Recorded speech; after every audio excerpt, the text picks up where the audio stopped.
Alright. Hello everyone.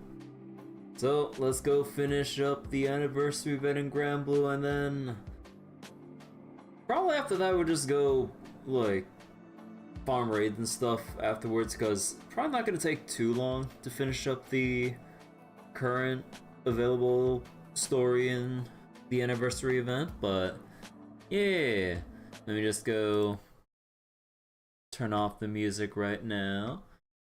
Let me go switch over, and yeah, let me get the audio. 母さん、 Alright. また会えるなんて。 Oh yeah, I guess there was that whole thing with the story last night, huh? Chitori and Irotis are back at the exact same time, so Mikaboshi now has 2 daughters. Thank you. Holy shit, thank you for the 90 watch streak, Abdo. But yeah, hope everyone's doing well, especially if anyone's playing Slay the Spire 2 today, because I know a lot of my friends are like super into it and playing it right now. And yeah, like from what I've seen, it looks pretty good. And the co-op, I was wondering how the co-op worked, but 本当に関係あんのか？気まぐれじゃないかと俺は思うがな。 I was wondering how the multiplayer co-op worked in Slay the Spire 2, but apparently, yeah, like you basically just take your turns simultaneously. So everyone's on the same turn, but like, everyone can just play whatever shit whenever. So you have to like communicate between each other, like who has what cards in their hand, and like as like, okay, I got like a card to apply vulnerable, and then you can do your heavier attacks next, or I got like a card that can like defend or buff us before you do something, or it's like wait, don't use that, I got this first. Or, you know, there's like a layer of like communication with whoever you're playing with. But yeah, it's kind of like if anyone's ever played like Civilization 5 or Civilization multiplayer or whatever, it's like when you play with the simultaneous turn setting, so that like everyone's on the same turn obviously, and everyone just goes. There's no order or anything, it's just everyone goes until they're out of actions, or in this case mana, for Slay the Spire 2. So yeah, it's like pretty interesting from what I've seen. I'm not really gonna get into it myself, at least like not until it's probably out of early access. Also, for one thing, like I barely gone through Slay the Spire 1. Like, I made it to Ascension 10 on Ironclad, but I never really felt... What was it? I didn't really feel too, like, motivated to really, like, take every character to Ascension 20 and unlock everything and all that stuff. But, I don't know, I feel like if I want to do Slay the Spire 2, I should probably, like, you know, put in some good amount of hours for Slay the Spire 1, and not just leave it collecting dust when the sequel's like out and everything, albeit in early access. But yeah. White Knight Caesar and Daridara, once his trusted right hand, are off on their own away from the crew. So wait, you guess when we saw on Twitter, y'all going to need to be phase 1 because Sparksy made money in like 3 days. Oh yeah, I mean, like Sparkle in general is just the kind of character, or you know, Sparksy, but you know, like basically is that kind of character that's basically their, or one of their like signatures, I guess. So you have like Sparkle, you got like Kafka, well, at least initially. And then you got probably Acheron, Castorus, and then I guess Irene with how hard they were pushing her. I don't know the raw numbers, of course, but yeah.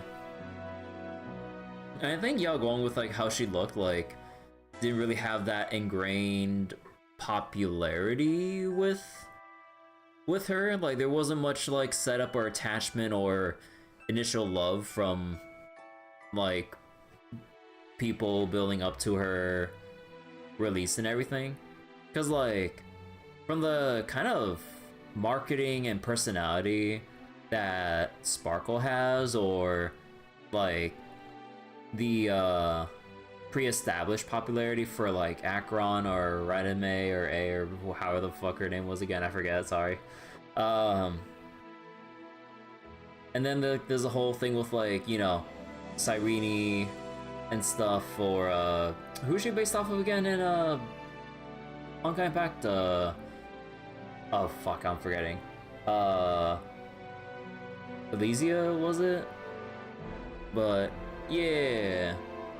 And I believe, I don't remember if Finon made a shit ton of money or not. I don't remember because everyone loves Kevin. But yeah. So wait, Yao Guang can be fan favorite long term if they stick the landing. Oh yeah, maybe. But like, I mean, there's like the long term thing, and then there's like the character that they've, you know, put in, marketed, and pushed heavily to really make like a shit ton of money. Some people also waited to pull Sparksy and use leftovers on Yao since their banners run simultaneously. Yeah, there's also the like there's also that like I guess plan. Yeah, there's also that plan too, because you know, because Yao Guang is supposed to be support, like elation support, there's, in terms of like gameplay purposes at the very least, there's no real point in pulling for Yao Guang when you need Sparks, when you would want Sparksy first as like the DPS of elation at present before you can really do anything else. Because otherwise, like, I don't know, like, you can't really use many other people with Yao Guang, right? Actually, I haven't looked it up, but I'm like, is there even any comp you would even bother using, like, with Yao Guang, but no other elation? So then, yeah, there's also that sense too. So with the banner that's lasting for the whole patch instead of like first half only, that also kind of lowers the potential money, because people go like, wait, we can just wait for Sparksy and then just see how the two are together, or pull for Sparksy first and then yeah, like whatever leftovers go to Yao Guang. But it's not like the massive amount for Yao Guang, unless like people en masse like truly saved up with like an unfathomable amount of pulls waiting for the second half or whatever. So wait, Kevin made more than Cyrene in 1 month. Cyrene made more because it was like 40 days. Yeah, I guess there's like the times of the banner duration. Archer side grade at best, or to abuse elation mechanic from endgame buff. Yeah, like in terms of like by herself, I don't really see it. Cause yeah, you would have to get or take advantage of existing elation or punchline related buffs and shit, like that are already set in endgame, and not really like how she performs in like isolation or whatever, like without the extra variables of like endgame buffs or conditions, you know? So yeah, so like basically you just have all these things that really go against pulling Yao Guang like on day one. Because yeah, again, unless you really like her character, like putting that specific reason aside, there's not much other reason to pull her character right then and there, especially when you have a brand new path, meaning you have to get her Lycone as well, so then you'd have to save up. But then, it's because she's kind of like what seems to be the core support of this elation path for now, until we see how it's further developed. Then it's like, wait, we should probably wait for the other unit first and then see how the two are played out, depending on wherever you want to test them. Or you want to like, actually I'm not sure about like how it would be from like casual player sense, because casual players wouldn't look any of this shit up. But then I don't know. I mean, honestly, like, because we're all thinking about this from, like, deeper, like, either gameplay or whatever perspective, but then, yeah, casual players, I mean, they're just cool, like, whoever's, like, available just because they look cool or whatever, so I'm not really sure. But yeah, okay, sorry, let's go continue the cutscene. To discover more about Proclus, the two shut themselves away in a secluded archive within the Exigran Skydome. ここには隔離による破壊を免れたエクセグランデ空域に関する資料が収められている。あの男プロクルスは当初我々にエクセグランデ空域の星の民を語っていました。 Yogong, decent investment if you have Sparksy, Sparkle, Dunhung, even Archery if you stick him in. Oh, maybe. But yeah, I don't really have any, like, pulls myself because I just kind of all end on furthering my dot investment. So yeah, if I ever pull on Elation, it'd probably be like maybe halfway through 4.x, whenever that halfway point is. Because like I'm still waiting on getting like some essential supports or DPSs that I want to play around with. That being at the immediate moment, Treeby and Noxa. But I'm not sure when their reruns will be, considering some of them had them, well, relatively recently, but who knows, like, when they'll get tossed in earlier than expected. I don't know. But yeah, now that I've, like, thrown everything in the kitchen sink, included into getting Heistland's E1, S1, and then Black Swan E1. Sadly, no light cone for Black Swan, but I'll have to be patient, I guess, because I was not willing to, like, pay all the way for that. I'm like, no, nah. Silver Wolf, passive. Wait, passive? しかしあの男の使う力なら Wait, what do you mean 他の passive? どの空域の星の民にだってなりすますことはできたはず。 Okay, Proclus claims to be Astro oversaw Exegron, but he can impersonate anyone, any Astral, apparently. その中でエクセグランデを選んだことには何か意味があると思うんです。小せえことにこだわるんだな。たまたまかもしれねえぞ。各空域の監督者のうち誰に化けるって考えた時に上から選んだとか、それよりあいつは間違いなく破空戦争に固執してる。そっちの方面から調べた方があいつの正体だけじゃなく目的にも近づけるんじゃねえのか。それはそうかもしれません。ただどこか見覚えがあるんです。あのプロクルスという名前に。そして見たのは確かエクセグランデ空域に関する歴史書の中だった。ま、破空戦争に関する資料はエクセグランデの出来事中心だが、この書庫にもある。俺は俺で気にかかるところを探してみるさ。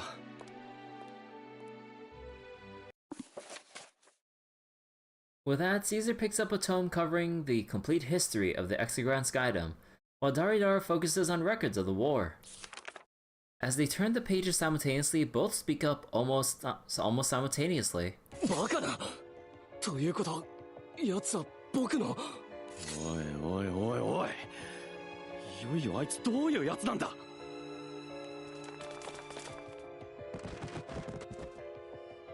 As they exchange glances and trade the documents in their hands, an unexpected voice chimes in.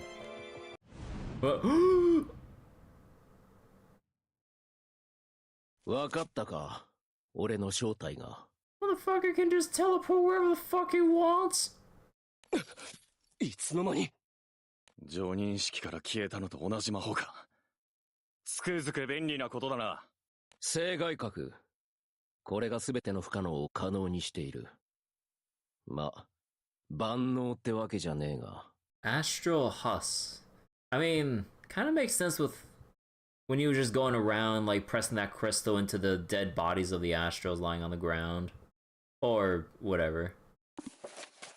Caesar glares at Proclus and thrusts forward the history book in his hands. おおよそ500年前、一人の七葉の騎士の戦いが大戦争の先端を開いた。The actions of a single luminary knight ignited a great war. それは後に破空戦争と呼ばれ、戦いの末、空の民は星の民から自らの世界を取り戻した。説明してもらうぞ。空を解放に導いた大英雄、白騎士プロクルス・クレイグ。 Oh. Used to be the previous White Knight. Holy shit. つまりはシーザーのご先祖様ってな。道理で名前に見覚えがあるはずだ。かつて白騎士を務め、私の先祖である以上、お前は空の民のはず。それがどうして破空戦争の再開の先にお前は何を企んでいる。 Proclus lets out a long sigh as if releasing years of exhaustion and relaxes his stance. せかさなくても話してやるさ。俺はそのために来たんだからな。正直ろくなもんじゃねえが、お前たちには知ってもらわなきゃならねえ。 Oh boy, is it time for the usual anniversary flashback arc? Let's go! How many times have they thrust us into like a big flashback of something that happened long ago within the Granblue timeline? 破空戦争、その始まりに何があったのか。 It's like I know I'm having like this big conflict with you right now, but let me give you this big old history lesson first.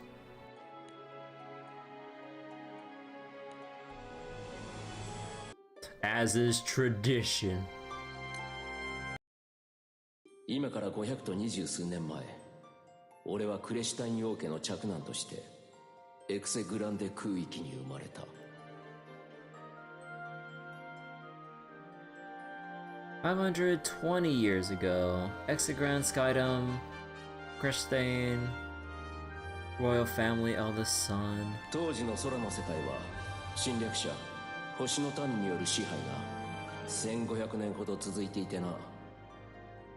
Skyrealm under rule of invading Astrals, 1500 years. そんだけ続けば空の民も征服されていることになれ、新たな生活が根付いていた。 People got used to the Astrals' occupation. ただ俺が生まれる数十年前から力をつけた一部の空の民による反旗の機運が高まってたんだ。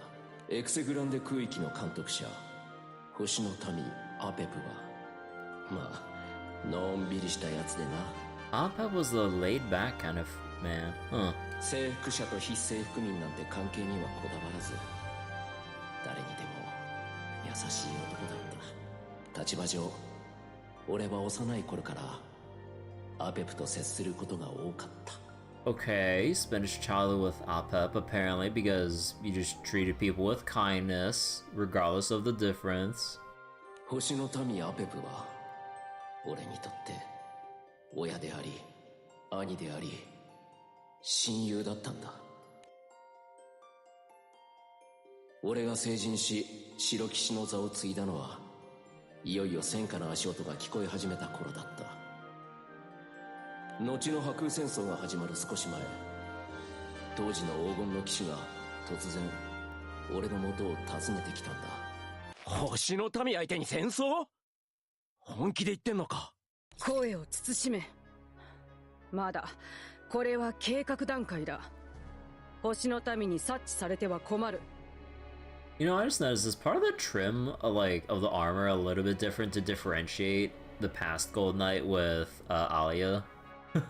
I think the armor's like a tiny, most of it's the same. I think just like a tiny bit of a color. Oh no! Are those is the helmet a bit different? And I guess the armored collar, or actually no. Wait, I think the more I look at it, I think the more I see some more distinct differences, right? Or am I not remembering? Oh my god, this is like some like memory test of like spot the difference, but without looking at the reference on like the next side. Like, you know those spot the difference games where you just have like two pictures side by side and all that shit, and they only like you have to like spot the most like minute of changes like within the two pictures. Oh my god, I'm like, wait, I was like, what's different about this? 全空の指揮は我々イスタバイオンが取る。お前とクレシュタイン王家にはエクセグランデ空域での放棄を指揮してもらいたい。これは全空の総意だ。異論はないな、白騎士プロクルスよ。本当に必要なのか。今さら星の民相手に世界を取り戻すなんて。貴様はこの空の世界が侵略者の手に落ちたままで構わないというのか。逆に何の問題がある？恨みか大義か。俺たち空の民は星の民と違って寿命がある。それもせいぜい100年かそこらだ。1500年も前のことなんてもう誰も覚えちゃいない。空が本来は誰のものとか誰のものであるべきとか、戦争が起きりゃ犠牲が出る。それよりみんなが平和に暮らせる方が大事なんじゃねえのか。確かに俺たち空の民には星のために復讐する大義がある。だが復讐の因果なんてどっかで断ち切るしかねえ。無限の殺し合いなんてやってられるか。今生きてるのは俺たちだ。大昔の祖先の無念なんてもう受け継がなくてもいいだろう。話にならん。随分と視座の低い歪小な思想だ。伝え方が悪かったな。これは相談ではない、命令だ。我々は世界を取り戻す。そのためにお前たちにも協力してもらうぞ。何の権限があって命令を。俺たち必要の騎士の主は星の民のはずなんだがな。どうであれ世界の流れはもはや我々にある。時が来たならばお前も動かざるを得ない。覚悟を固めておくことだな。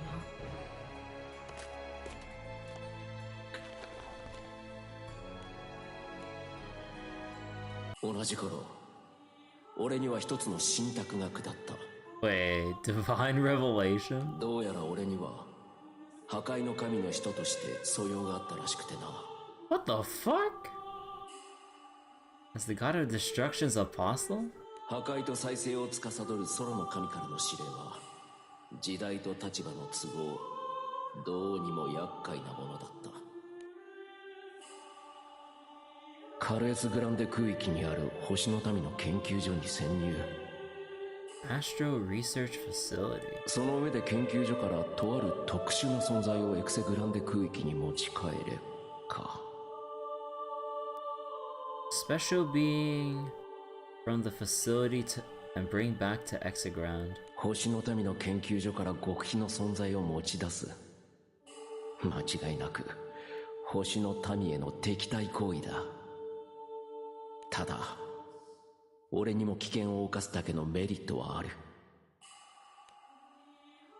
Proculus looks toward the Astro Apep, who is basking quietly in the sunlight nearby.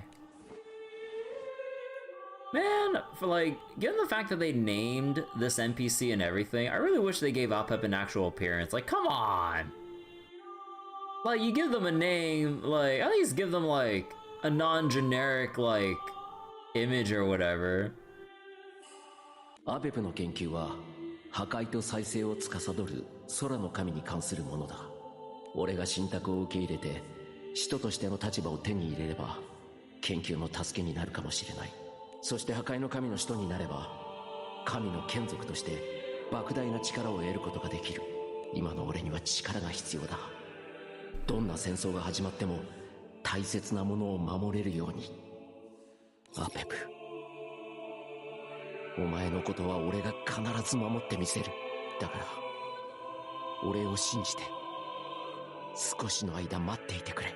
こうして俺は信託を果たすためエクセグランデ空域を離れカレースグランデ空域に向かった。今思えばそれが全ての間違いだったんだ。 Was the root of every mistake. Bahamut ruining everything again. Yeah, whisper, Bahamut just whispers in his ears, hey, can you sneak into this shit for me? I was like, do you know what you're asking me? Oh boy. Thanks, Bahamut.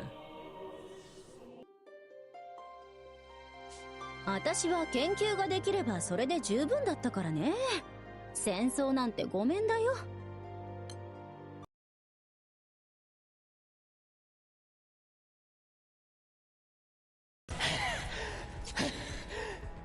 Well, this only went so well. 星の民の研究所の守りは当然ちゃ当然だが、この上なく厳重なものだった。 And also, given the white armor and everything, I don't think it'll really make the best for infiltration. それでも俺は白騎士としての力と破壊の神の人として賜った力で研究所の守りを退けた。 Although there was no real condition for being stealthy about it. 満身創痍だったが、あと一歩のところで最後に立ちはだかったのはカレース・グランデ空域を監督する星の民リリトだった。 Oh shit, we have an actual face for Lilith, even though it's like partially grayed out from the lighting. Aw.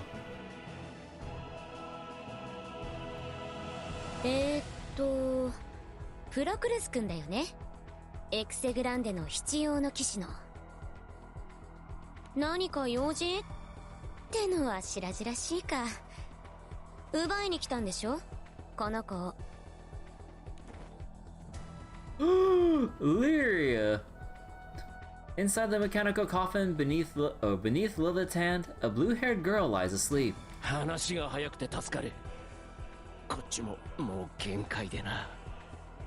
早いとこそいつを渡してくれ。嫌だと言ったら？あんた戦闘系の星の民じゃないだろう。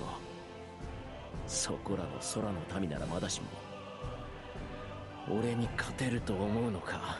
君の力に興味はあるんだよね。この研究所の守り、星の神の写しみを倒せるなんてさ。俺は破壊の神の使徒になったんだ。戦うまでもない。これが理由だ。頼むから抵抗しないでくれ。星の民が相手でも俺はできれば戦いたくねえ。星の民とか空の民とかそんなのは関係ないよ。大切なものを守るために戦う。それは空も星も一緒でしょ。だったら俺が大切なものを守ろうとするのを邪魔しないでくれ。 Moved by Proculus' anguished plea, Lilith's expression tightens. これは命乞いとかじゃなくてさ、君のために聞いてもらっていい？にわかには信じられないと思うけど、いろいろあって私は運命を見たんだ。だから君はここで帰った方がいい。大事なものと逃げちゃえばいいんだ。逃げれば終われる。売り切るには力が必要だ。君は強いよ。神の使徒としての力がなくても十分に君は強い。それでも上には上がいる。もし俺自身の力だけでは大切なものを守れないとしたら、その時は諦めるしかないね。でもどこかで必ずそういう選択は必要になってくるかもしれないな。だが今じゃない。 Proculus gathers what little strength he has left and slowly raises his sword. 俺はあいつを守りきることを諦めない。だからここはお前が引いてくれ。平行線なら仕方ないか。 Hey Lorenzo, sorry you weren't on yesterday. I mean, you don't need to feel sorry about that. Like, you know, no one's obligated to watch my stream like consecutively or whatever. Like if you're feeling unwell, then you know, get some rest. Like everyone's personal health is of the utmost importance and stuff. Like no need to prioritize like what I'm doing like over your own health. Like yeah, like be smart about it.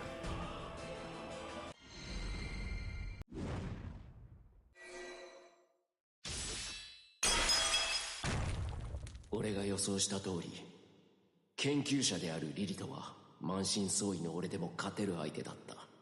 Yeah, like I hope you keep feeling better though, but yeah, like no one should ever feel, to any streamer, content creator, whatever, to feel bad or sorry for not being there on like whatever random day that they're streaming on or whatever. Like, there will always be the VODs, there will always be, you know, like probably like, you know, the next stream, whatever, like, you know, like I'm not really going anywhere, so take care of yourself. Like, make your life the most important thing than someone on the internet that you don't know, you know? ただ、リリトは最後まで決して諦めなかった。 You just got through Lycon's Agent Store on your Xbox, only 4.6 players have the achievement for it. Yeah, I can imagine, like, because it's not like... I think, like, stats like that, even, you know, just probably Xbox statistics, though. I think, like, stats like that probably tell Hoyo that, like, that's why they kind of incorporate a lot of, like, personal character stories into the main story for a patch. Because, like, yeah, there's, like, statistics like that where it's, like, although granted, like, there might be a lot of, like, other reasons surrounding why the number's so low. So, like, there's, like, you know, probably people, like, just install the game and don't really, like, go any further, or they just, like, dip in, look at whatever specific content they're interested in, and then just either move on or just wait for the next bit of content that interests them. That's not, like, agent stories or whatever. So, I mean, there's a lot that might explain that. People rather wait until they have their favorite butler next to Ellen, or just ignore the earliest introduction of Hugo. I mean, like, at that point, people would have to be very invested from the get-go to really, like, go that far. So, like, your average player who's probably not as invested yet or into everything at the moment, yeah, like, probably they just really feel the motivation to really, like, dig through every last morsel of content, because that's not what, like I would assume the casual or, like, a good handful of the player base would do. Hello, Windrunner. Hello.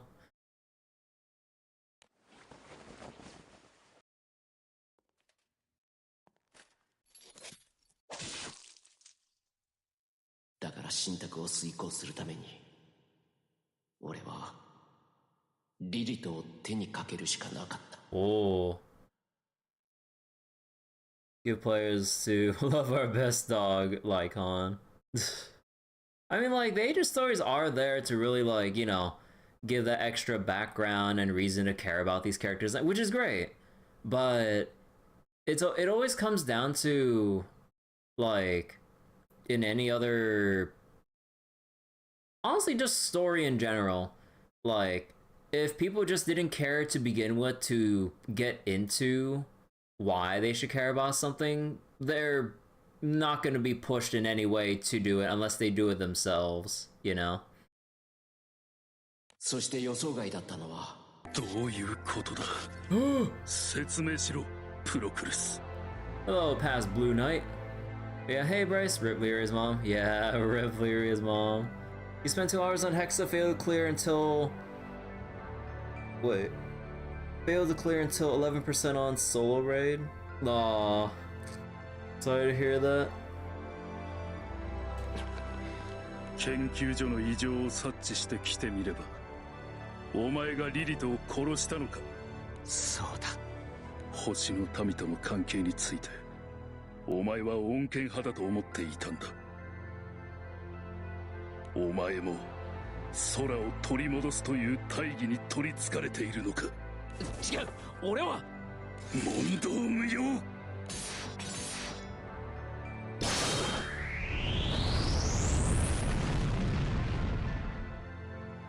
星の神の写しに星の民リリー、そして青の騎士。限界を超えて戦っていた俺は致命的な人たちを青の騎士からもらっちまった。それでも研究所から端末の少女を抱えて逃げ出し、俺はエクセグランデに帰り着いた。信託に指示された島に端末の少女を安置する頃には、俺は自らの死期を悟っていた。Huh. The attack animation for Grand Order. Yeah, I knew the sound effect sounded, or what was it? I knew the sound effect felt familiar. Yeah, was that like one? I don't know how to describe that sound, but yeah, that particular sound.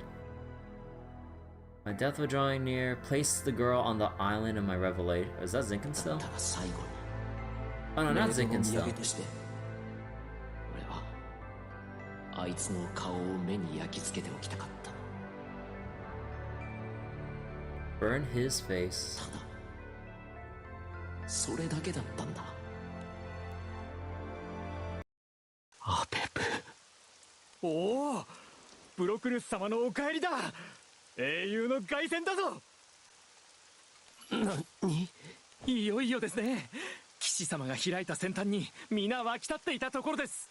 Oh, I love misinformation. 俺たちは空の世界を取り戻すんです。 Even though, 星の民になんかいいようにされてたまるか。 or more like they're reframing what his personal mission was into something to push forward the grand campaign for the war on the Astrals. Holy shit. 故郷を取り戻さなきゃご先祖様にも顔向けができないからな。待て。何の話を。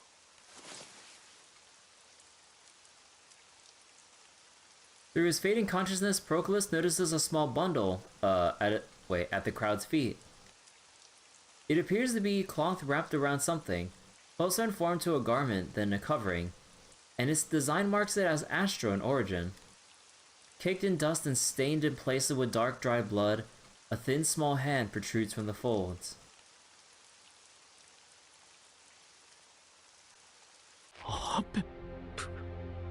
このエクセグランデ空域を支配していた星の民アペプは我々がやっつけておきました。 Oh god. Oh my god, they're all covered in blood. 星の民といえど取るに足らない相手でしたよ。まあこちらの数が圧倒的に多かったのもありますけど、強力な侵略者には数で対抗しないとな。俺たちの絆が掴んだ勝利だ。 我々の団結と絆に恐れをなしたんでしょうね。これというのもプロクルス様が勇気を持って星の民リリトを討伐し抵抗戦争を始めてくれたおかげです。我々は後世にこの活躍を語り継いでいくことでしょう。空を解放に導いた大英雄白騎士プロクルス・クレイグの名を。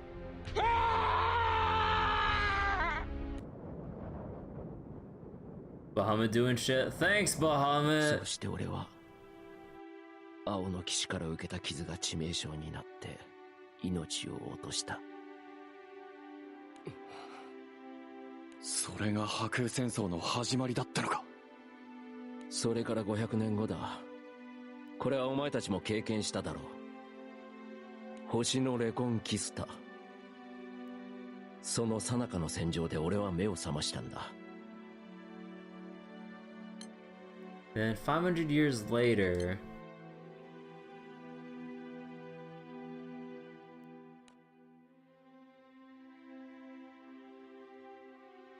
安心したよ。空と星の戦争はまだ終わってなかったんだってな。今は星の民が劣勢なだけで決着がついたわけじゃない。戦場で俺はとある研究者と知り合いになってな。奴らに協力することで俺は新たな力を手に入れた。 wait. So then, on the battlefield in the middle of like basically the second Astral War that they try to restart. How the fuck they come across some random sort of like researchers? They just happen to be there. 生外核。この力で俺は星の民を勝利に導く。no other info. Like upon reviving, he just happened to come across like researchers to make this shit. Wait. Really? Like nothing deeper than that? Just, oh yeah, there's some researchers, I came across them, and yeah, like, I got this cool thing. Ain't it neat? Wait. Yeah, just vaguely across paths with certain group of researchers, and then that's it. これこそが守ることができなかったアペプへの唯一の食材だからだ。 Contrived side games, right? Oh, Buho. Let's ignore funding they need. Yeah, like, I mean, it's just like, I mean, unless like they somehow explain it directly later, but it seems like Proclus at the moment is done with his recap. He just throws that out there, like, oh yeah, when you guys are having that like little altercation with Australia, with the second coming of the war and everything, I just revived, walked across like the desolate battlefield for a bit, and then just came across some people who happened to be researchers to know what to do with, or to try to like know what to do with, like, I don't know, the bodies or materials of like astrals, or whatever field they looked into for astral research. But like, and then yeah, like, where are they set up, how are they funded, and like, who are these people, and why are these people even there? Like, why everything? So it kind of reminds you of Pokemon Coliseum games where everyone just points to a random place. Yep, Evil Gang's base is there. I don't remember much of Pokemon Coliseum. I used to have Coliseum, but I never got that far in it to really like go any, or to remember what even happened in that game. Faced with the past laid bare by the former White Knight Proclus, the two are left without words. The flames of his vengeance now threaten to consume even Proclus himself. Okay, yep, just some researchers, yep. 以上がプロクルスが我々に自ら語った内容になります。 At the very least, can somebody with Caesar's recap here, like, raise their hand and go, wait, who the fuck were those researchers? Like, someone needs to ask that. Caesar gathers everyone once more and shares what he's learned about Proclus' true identity. Hearing of his harrowing past, the group is left speechless. そんな。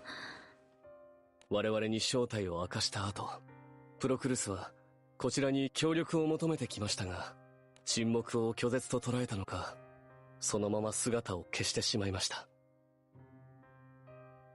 その話が本当なら、プロクルスに致命傷を負わせたのは私のご先祖様。 So that's why he bore a grudge against Leisha once we told him about her and her being about to be knighted as the new Blue Knight. 500年前、青の騎士が白騎士の命を奪ったということなんですか？ So there's just an awkward silence and he walked away.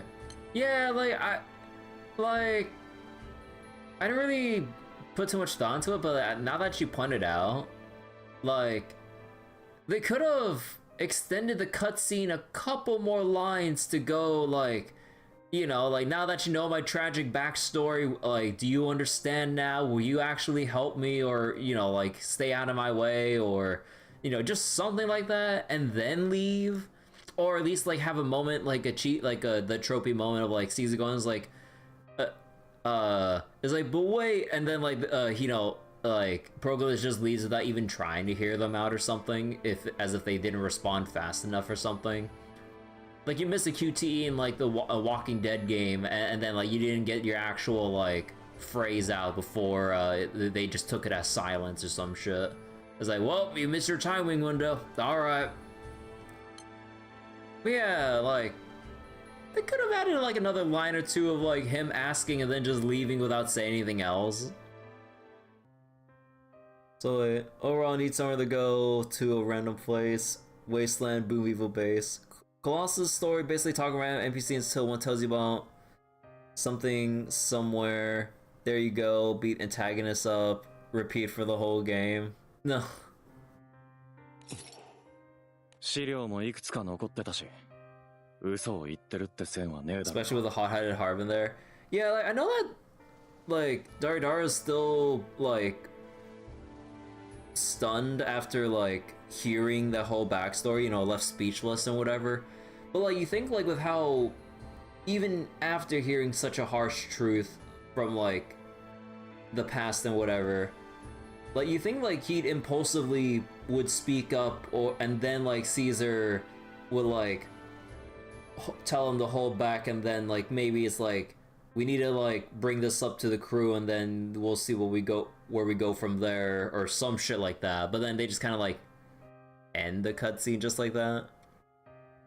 So wait, short game, not repeating that a lot. Ah. そんなこと。 You never like those games. Awesome characters.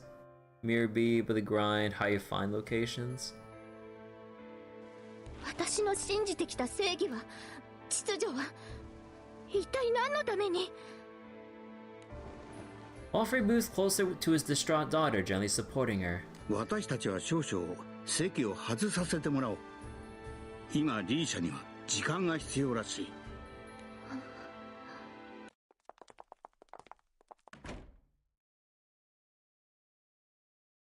As Leisha and Walfrey depart, a heavy silence settles over the room. Breaking that silence, Chiyo speaks with a troubled expression. 不可解ですね。まだ大きな穴が残っている。 Oh, please, tell me you're gonna ask about, like, the fucking researchers out of fucking nowhere. 穴というのは? So people just randomly find the antagonist's base in some random part of the desert while on the walk. 事の始まり。誰がプロクルスを蘇らせたのかということです。 Oh yeah, there's that too. I don't know why I didn't ask that first. Who the fuck revived them? プロクルスが今回の黒幕だとして順を追って考えると確かにそこに行き着くな。 Who takes a walk so deep into the Arizona desert? 同時に青の少女の不調についてもプロクルスが関与しているとは思えない。 Don't believe he's responsible for Lyria. プロクルス復活の理由、青の少女の不調、欠けている登場人物。これらを総合すれば、おのずと結論は一つです。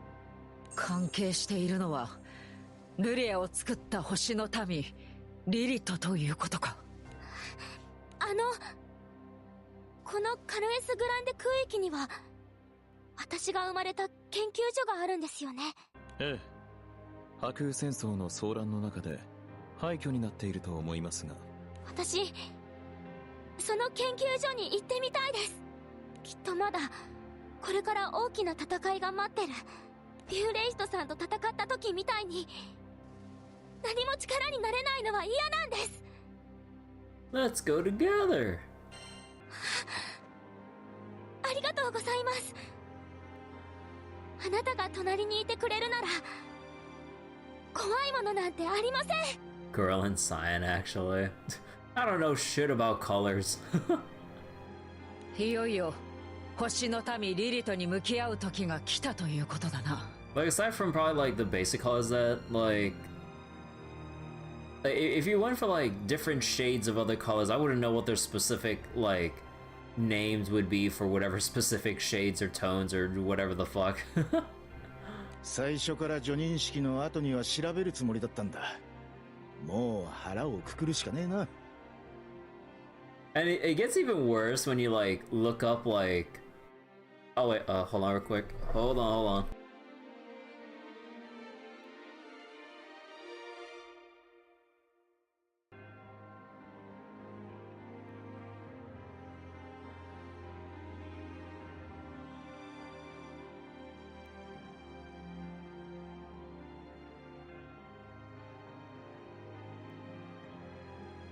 Okay, let me be right back real quick to grab something, and I'll be right back. And nothing serious, but yeah, I just need to grab something.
Okay, I'm back. Let me just take this off real quick. So where was I again? I believe I was talking about like some colors and stuff earlier.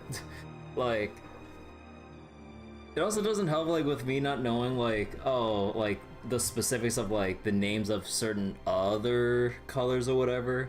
That like when you go on websites, when you like order some shit, and then it's like, oh, what color would you like? And then you think it'd just be this standard ass like, oh, like blue, silver, gray, and then they have like, oh, like metallic silver, or like, I don't know, fucking blazing crimson or some shit, or they make up some other random ass name. I'm like, okay, I get it, it's like some particular shade of red or something in between, but then they just give like the most wildest fucking names. I'm like, bro, like, you're taking a piss with this shit. Like, I get it's not exactly this kind of color, but I'm just like, you're not helping trying to convey the kind of color it is, even though the like fancy ass name is supposed to apparently help differentiate the kind of color it goes for. But at that point, like, it's adding so much noise to like how I'm supposed to like learn about the names of other colors and shit. So wait, what's been going on in YouTube chat? I need to catch up a bit here. So wait, need to replay Coliseum, Retro Achievements, Gale of Darkness. Is Gale of Darkness not good? I thought, I mean, I only know about the original, or the first one. I heard about Gale of Darkness, but I never looked into it. May Lugia Evil stole a boat. Huh. Is a psychic type? Don't think any Pokemon game posed the idea of blowing up a 10-year-old, except for that one. No. Made psychic type was want to be strong, and psychic was the strongest type of the time. Oh, huh, interesting.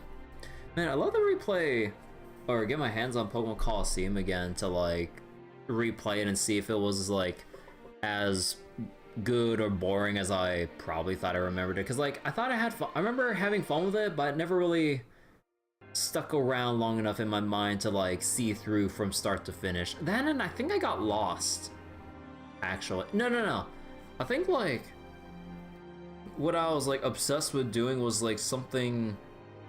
I'm not sure if it was like some story thing or whatever. Like it looked like some kind of weird, big ass battle tower-esque kind of location. I think that's around the point where I quit playing for whatever reason. I don't remember. Like, or like there's like some big floating platforms you had to go from and do battle the battle or some shit. I don't remember. That has to be some form of battle tower, but I'm pretty sure I was still like early in the game. So I'm like, cause usually battle towers like end game stuff. So I don't know where the fuck that I went to for that place. I don't remember. Mount Battle?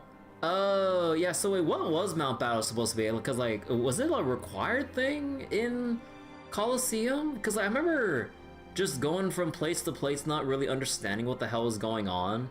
And then I got to Mount Battle. I think I missed out on a shadow Pokemon I think one of the players had, or yeah, one of the trainers had. And I think I got mad when I didn't get to catch it, and then I just quit playing, I think. You had to do the first 9 for story plus a boss fight? Oh, yeah, I think like Shadow Entei. I don't remember is my way to grind. You can progress through at your own pace. Oh. How's hey Frolly? Oh wait, did I say hi already? I forget. Let me see. Oh yeah.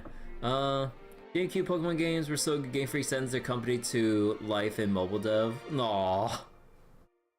But yeah, like I don't remember exactly what, but is where you normally go to grind. Oh, because yeah, I don't remember much about the actual structure of like what to do, where to go, how to level up or raise your Pokemon or do any of that. So then I think like just my first foray into Mount Battle is where I quit the game, I think. Yeah, it's around there.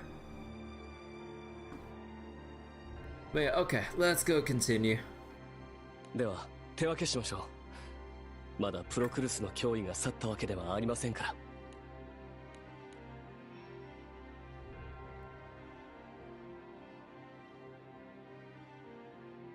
Oh, excuse me. And so they begin preparations, gathering information and proceeding with a secret plan set in motion by Chiyo.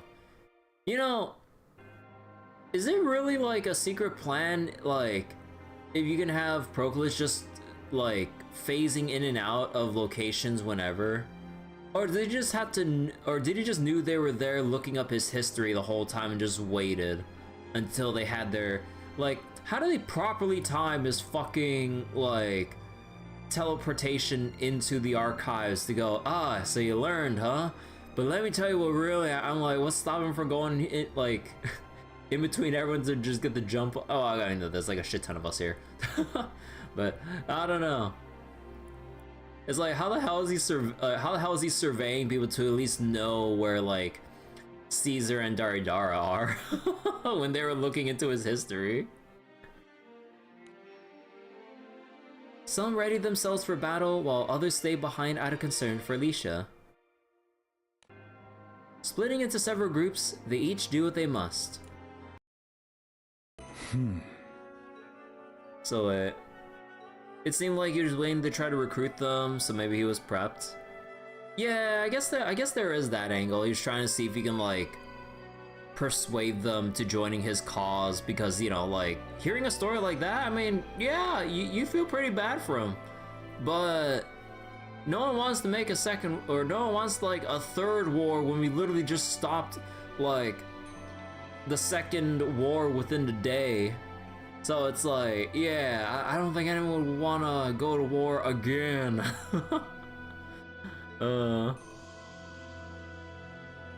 So wait. Mount Battle, normally go to grind. Beast. Different from most Pokemon games. Mount Battle is a battle facility, also gives XP. It's like a battle tower thing, but also a grind spot. You quit after learning what you have to do to get Ho-Oh. It's not that bad. 2 Kyogres can clear it. Say that to you as a kid when you sucked at the game. No.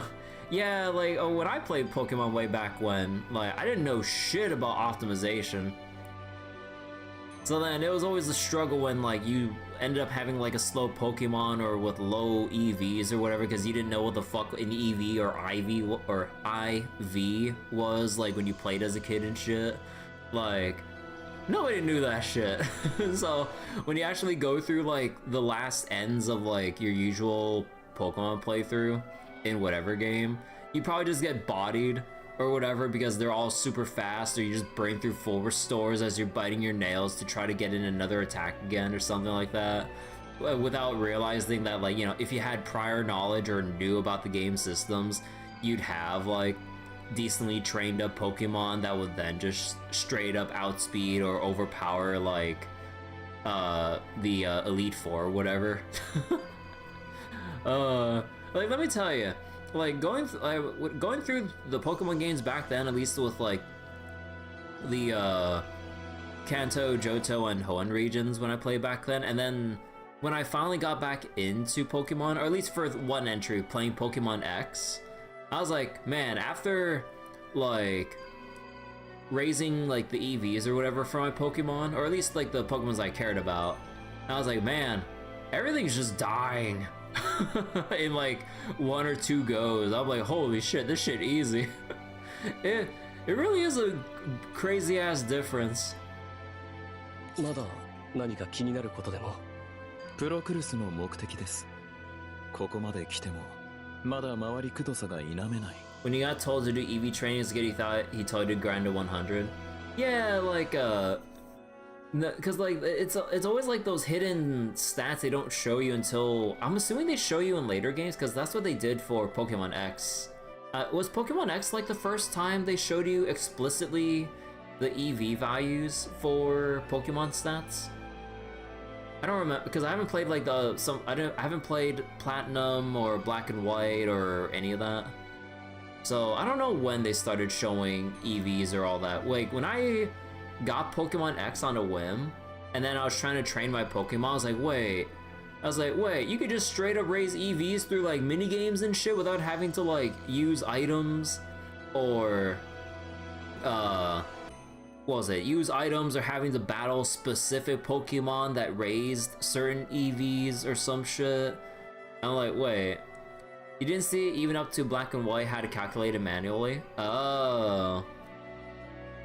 そもそも人選がよくわからない。なぜ僕やオノスケリスを選んだのか。それは空域を監督する星の民だったからでは。立場上、他の星の民よりも多少力があることは認めます。But worst Pokemon battle in 99 fight was Shedinja, so you need Fire, Ghost, Rock, Flying, or you just lose. Shedinja's a run killer if you don't have a way to deal with Wonder Guard. Oh yeah, Shedinja was it was the whole, like, cannot be hurt by anything other than super effective, right? Yeah, getting blindsided like that will probably just make you throw your console out of the window. So like Gen 6 first time they showed you EVs, you have to unlock it.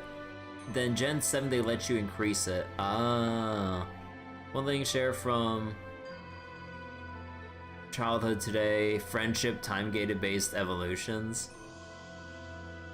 Teams change between 2 GameCube games, but Shedinja's there both times. They fucking knew. It's like you better have your type coverages or get fucked. Just for that one battle in particular. You gotta love it when devs do that. And when I say love, I mean hate. Don't you love gacha moments in game design? しかし、武闘派のビューレイスとミカボシ、アッハーズはまだしも。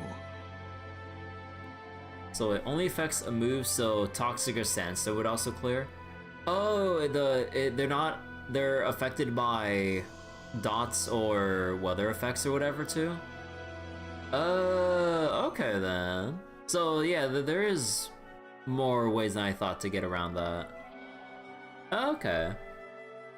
僕やオノスケリスを前線に立たせたところで大きく戦局を変えることはできない。生死を問わず星の民を蘇生、あるいは偽物を作れるというのなら、軍を束ねた星の民であるベルゼバブ司令官あたりを使っておけばいいもの。Sorry, need to open up my bottle real quick. But yeah, Bob's mention. Huh. It was only a simple thought spoken aloud, but Caesar feels an uneasy chill at Chio's words.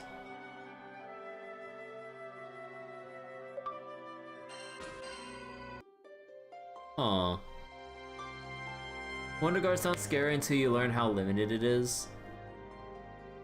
Having played challenging fan games, you learn to get around the bullshit. No.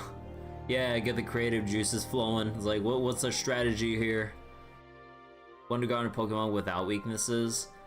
I mean,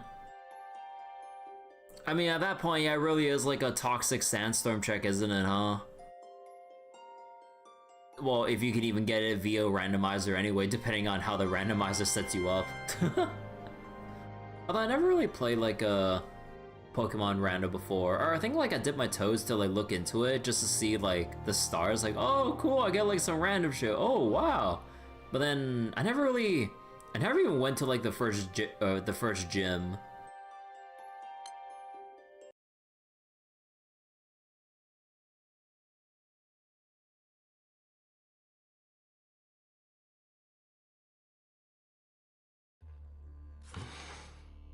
Wait, hold on real quick. I need to move my napkin here. I need to clean up my desk a little. Oh hey, it's the researchers! Holy shit! They are bringing them in more than just the vague, or beside just the vague mention. ああ、今目を通した。この数字に間違いはないのか。はい。資料の数字の通り、やはりあの3人を作るには濃度が足りません。So wait, challenge fan games, Pokemon Reborn, mandatory level 100 Garchomp. You can win and it changes something. Oh, that's always neat. Like, it's always neat when, like, the game sets you up to lose, but you can still win it if you're, like, if you can strategize well enough, or, well, set up well enough beforehand. Dark Rising, turn you off from X. Skill swap? Wait, what does skill swap do? Does it swap inner abilities between Pokemon? I'm assuming? 力の総量については必要な分を用意できてるんだったよな。What it says on the tin? Ah. I mean, can't be any worse than like a friend of mine, like when he played Dota or for a little bit and asked, what does Silencer do? I'm like,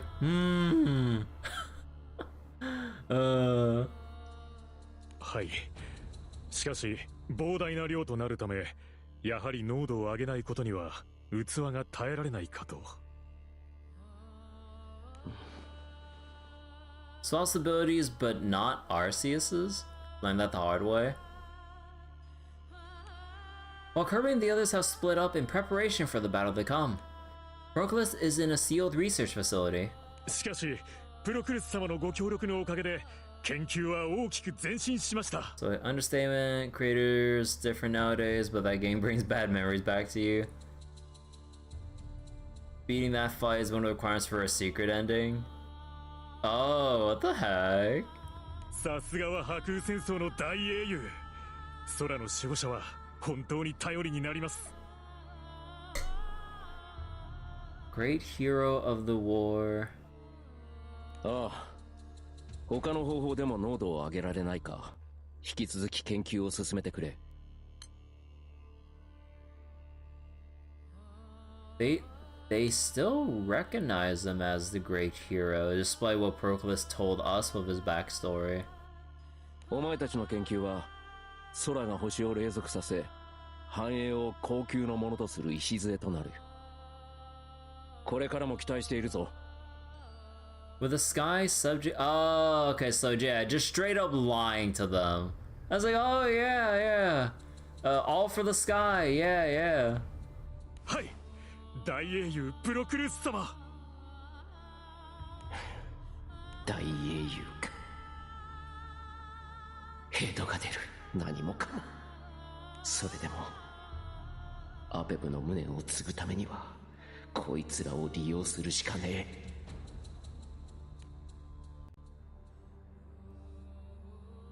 The research facility lies concealed, far from prying eyes. It is funded by sky dwellers who harbor a particularly strong hatred toward the Astrals and their interference. Many of the researchers are Yorha members, as well as remnants of the Erst Empire.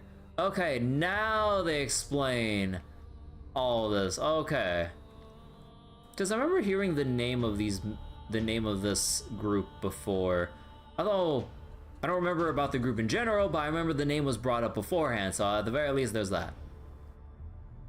Not the first time they appear, scientists from Nectar's event. Oh, from Nectar's event. Okay. Because I was wondering, because I remember reading the name.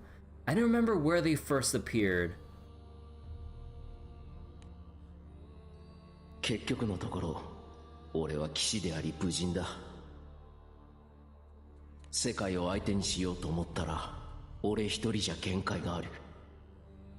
星のレコンキスタの戦場で目覚めたあの日、こいつらに見つかったのは運が良かった。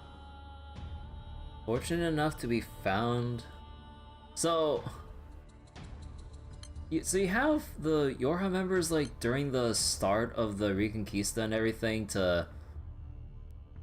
Huh. いや、逆か。おかげで俺は復讐の手段を手に入れちまった。Their fall I gained the means for revenge. 止まれねえんだ。俺はも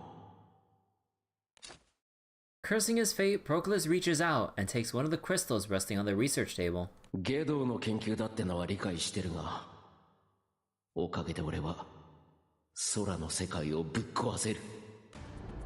Astral husks.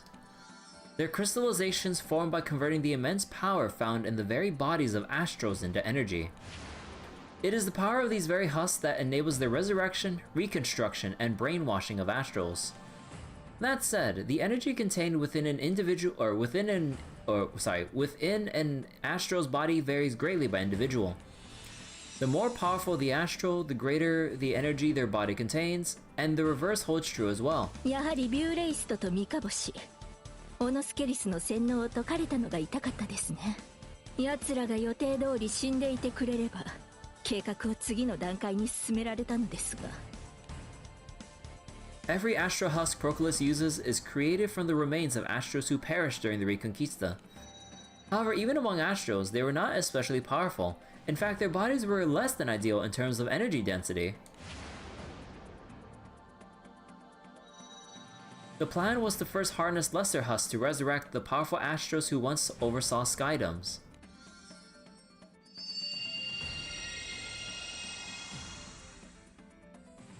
By passing through their existences, the concentration of energy could be further amplified. Then by converting their remains into Astral Husk once more, even stronger Astrals could be resurrected and recreated.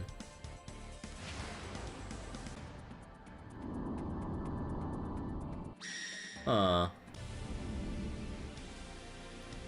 最高の頭脳を持つ星の民ルシファー、最強の肉体を持つ星の民ベルゼバブ、そして最大の魔力を持つ星の民アスタロス。 Astaroth? Wait, I forget, I'm not missing a Fate episode, right? Is this the first time we've seen, even if it's like, you know, partially, blacked out here, an actual unique appearance of, like, Astaroth here? Because, like, he looks different, from the co-op battle, right? Oh yeah, Magus is gonna lose it. I'm like, oh no. Oh boy. It's the co-op lore Astaroth part. 生涯核の力の濃度を上げ、この3人を疑似的に蘇生再現できれば間違いなく空を落とせる。 And recreate those three. So wait, looking back at the thing again. So basically, like, as he collects enough energy and it reaches enough of or reaches past certain thresholds, he can then revive Astrals of like certain power levels or something. Even stronger ones can be resurrected and recreated by passing through their existences. Yeah, it seems like you can just keep collecting and concentrating energy so that, like, basically you just like sweep up all like the weak ones until you have enough to go for the next level, and then rinse and repeat to the higher tier and so on. So it's not really a thing that's just expended like as like a one-time or limited use kind of thing. Okay, so he's planning to like concentrate it to the point to revive Lucilia's, Beelzebub, and Astaroth. Like, Magus made incomplete Astaroth or something. Oh, incomplete Astaroth. Trading up mats for high quality ones? Yeah, something like that. 3人の能力に見合うだけの生涯核は用意できた。ただ、所詮は有象無象の寄せ集めだ。力の濃度が薄すぎて、それぞれ一つにまとまらない。Too little for even a single entity. リュウレイズとミカボシ、オノスケリス、シユー、アッハーズ。蘇生再現したこの5人全員から生涯核を作ることができれば力の濃度は十分だった。 The Therium Steel production line. No, stop, no, we must not grow the factory anymore. I quit the factory. だが現状濃度を上げることができたのはシユーとアッハーズの2人分のみ。 Nice future raid drop. Yeah, isn't this like basically like a recolored Malice fragment? 敵の戦力を削ることすら叶わなかった。このままじゃ散り品だ。 So wait, only Chiyo, Ahazu, yielded. プロクルス様、この際リリトとアペプも蘇らせて濃度を高めることに使ってみては。その2人はダメだ。リリトを蘇らせるのはリスクが高すぎる。アペプはこんなことに巻き込みたくねえ。 Lost in thought, Proclus picks up a stack of documents. They are records detailing investigations of Kirby and Company. And there, Proclus finds a single glimmer of hope. Huh? What notes did he find on Lyria? Or whatever. Let's see. To uncover the truth behind Lyria's inability to interfere with astral power. And to confront Lilith, the Astro who created Lyria. The group heads for the Astro Research Facility. 廃墟って聞いてた割には綺麗な場所だな。ルリア、大丈夫か？気分が悪くなったりは。大丈夫。みんなが一緒ならもう何も怖くないもん。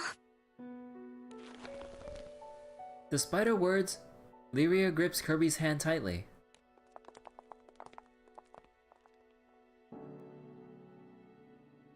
While the group proceeds with caution, unfamiliar footsteps soon reach their ears. 誰かいるのか？待ってたよ。ずーっと。 Oh. Oh my god. The woman steps forward as if welcoming them, her smile soft and gentle. じゃあまずは自己紹介が必要かな。だいたい分かってるとは思うけど。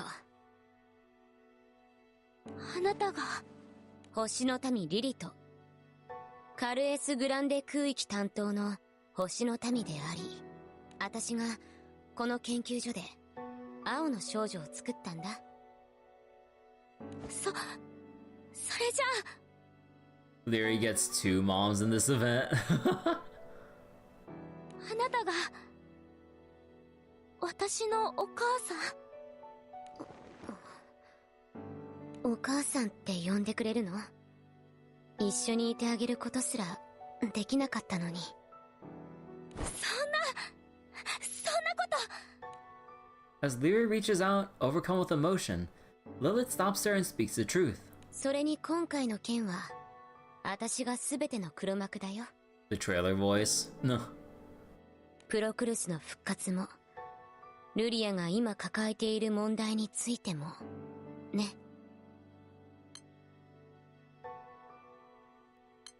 Lilith revived Proculus? 説明してもらおうか。返答によっては。 Catalina steps forward protectively, but Leary stops her with a troubled look. 大丈夫。実はあんまり驚いてはいなくて。私夢を見てたんだ。大きな竜が私の体を、私の力を少しずつ食べていく夢。その竜は恐ろしい見た目なのに、どうしてかわからないけど怖いとは思えなくて。 Not afraid of big scary dragon like devouring her body bit by bit. 体や力を食べられても痛くなくて、少し悲しいけど温かい気持ちになるの。 Even as it eats away at me, it doesn't hurt, feel a little sad, but also warm. それでリリトさんからはその竜と同じ気配がしてる。竜？やっぱりルリアはすごいね。あなたのお母さんを名乗れるなら私もめっちゃ嬉しい。でもお母さんだからやらなきゃ。これは私の罪であり、私が果たすべき責任だから。 My sin, responsibility. Lilith turns away from the group and gently strokes the coffin Leary once lay in, nostalgia in her touch. どこから話そうかな。これは未来についての話なんだ。 Flashbacks? もう知ってるよね。青少獣を回収管理するための端末を作るってなった時、 Conduit, manage retrieval. 私はその核として青の意志から抽出した因子を使った。 Use the factor extracted from Blue Will as its core. それから細かい調整をする中で、ある時ルリアの頭を撫でたら、ほんの少しだけど青の意志に偶然触れたんだ。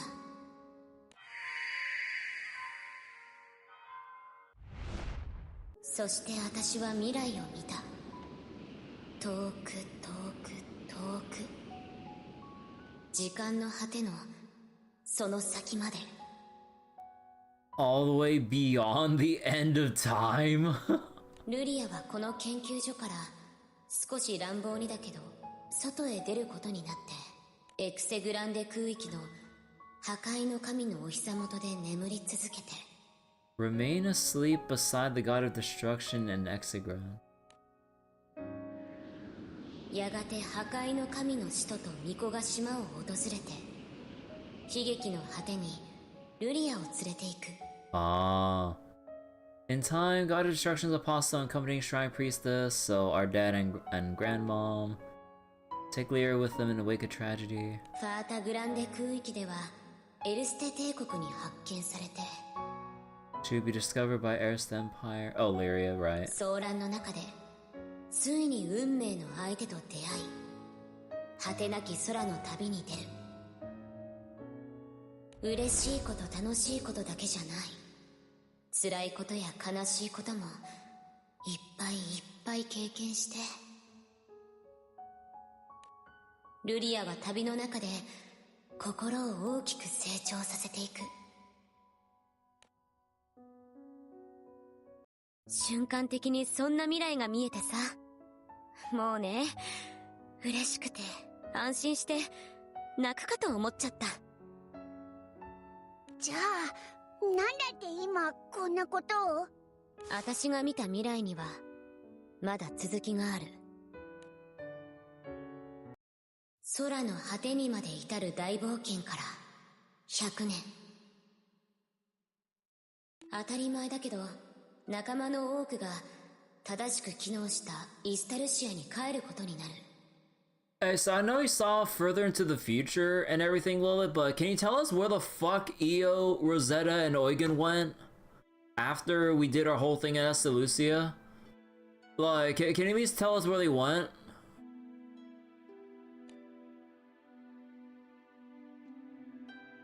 でもルリアはその全てを見送るしかない。一人ぼっちになっても Oh. ずっと。 Wait.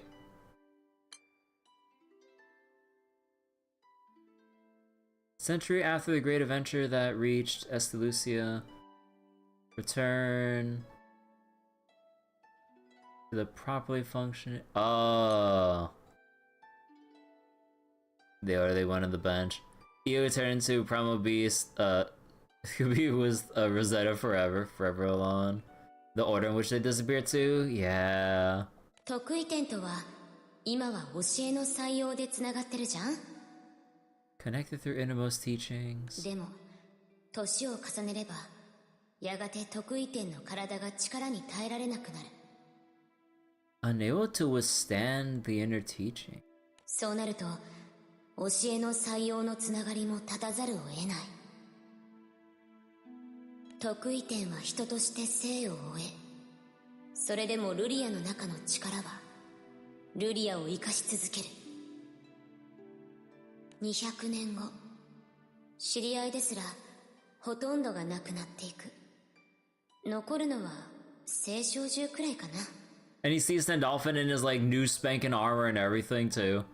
So like 2 centuries later, only Primal Beasts remain at her side. 300年、400年、500年。この辺りで青少獣も太陽年数を超えてくる。 Oh yeah, I know that with that kind of a setup, like Lyria would probably blame herself like that. 得意点とルリアの物語はもう伝説になっていて、生き残りがいるとは誰も考えない。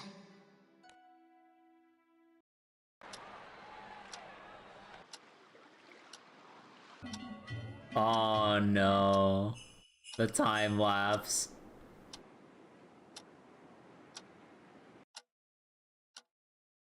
You know, you think they change her expression like across like all the background changes. 600年、700年、800年、900年、1000年、1万年。 Holy shit! Like, I know that like, you know, Lily created Lyria and all, and like, she has all this shit going on, but 10 millennia later? So wait, Primal's already super old, but then we have Cagliostro. Yeah! Although it kind of begs a question like, how long can Cagliostro, or will Cagliostro keep like, making new bodies to keep living through time and everything? Long life trope? Yeah. それでもルリアは老いることも死ぬこともない。 Forever. 星の神から受け継いだ過剰な力はイスタルシアに置いてきたはずだけど、それでもルリアには眠っている星の力がある。それがルリアを生かし続ける。ルリアの体は不老であり、よほどのことがない限り死ぬこともない。 Almost as old as Genshin MCs. No. Her only limit is material, which can be anything basically on her will live. She would only have like Fenny as a friend in the end. Huh. でも心はそうじゃない。私はルリアの心を守りたい。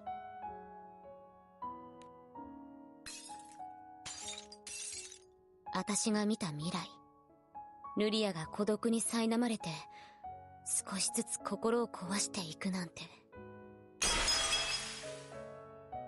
そんなの耐えられるわけないよ。 So wait, Fenny actually less immortal than Cagliostro, needs energy to live, can't produce on her own. Maybe she'll just chill with Phoenix?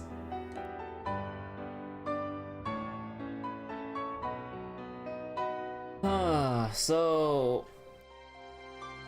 Alright, Curse of Immortality, basically. Huh. そんな未来が。私はね、ルリアには普通の女の子になってほしいんだ。 Lyria to be an ordinary girl. 幸せになって、幸せなまま、その生を終えてほしい。それが今回の件を起こした理由だと。いくら悩んでも、ルリアを普通の女の子にする方法は思いつかなかった。でもさ、タイムリミットが迫ってたんだ。全部見ちゃったから。私が死ぬその瞬間も。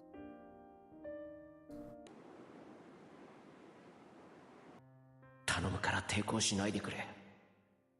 星の民が相手でも俺はできれば戦いたくねえ。星の民とか空の民とか、そんなのは関係ないよ。大切なものを守るために戦う。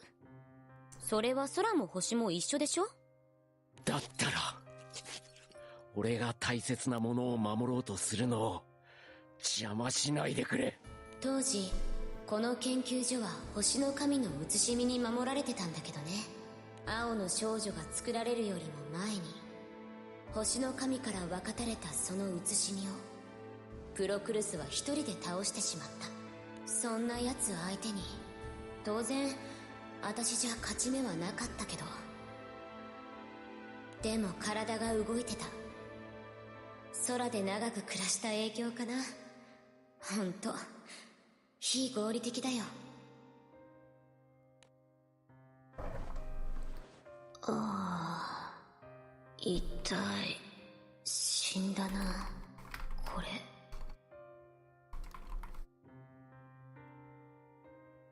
れ。まあ端末自体は完成させたし、求められた役割は果たせたかな。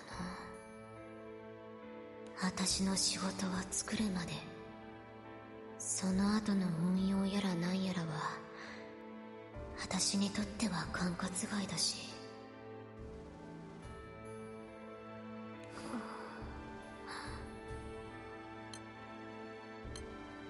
本当にそう思う？完成させたからあとはあの子がどうなってもいいって。なわけあるかい。While Proclus is engaged with the Blue Knight, Lilith slips from his sight and gathers what little strength she has left. Leaving a trail of blood, Lilith crawls toward the remains of the draconic astral god. いいもの作った。特別ボーナスってことでもらうよ、この力。こうして私は力を手に入れたんだ。ルリアを不老にしている星の力に対する反作用。Counterforce to astral power that renders Lyria 本来 ageless. 不滅であるはずの星の神の力を完全に抹消する竜のムクロの力を。 To nullify normally ineffaceable astral god's power. いかに不滅の神の力であっても同型の負の力に対しては追消滅を免れない。だから私が同化したムクロの竜はルリアの持つ星の力を完全に消滅させることができる。プロクルスが蘇ったのもこのムクロの竜の力なんだ。呪いみたいなものかな。私が目を覚ますと同時にプロクルスも空の世界に蘇って。 So the moment she did that, Proclus also revived. そうして私は青の意志で見た通りここで待ってたんだ。事態を解決するために必ずルリアたちがこの研究所にたどり着くと信じて。黒幕ってそういうことかよ。で俺たちは狙い通りこの研究所に誘い込まれちまったってわけだ。そうだからもう私が目的を達成するまでここから出すつもりはないよ。しかし貴殿の言う目的の達成とは。ルリアから星の力を完全に奪い普通の女の子になってもらうこと。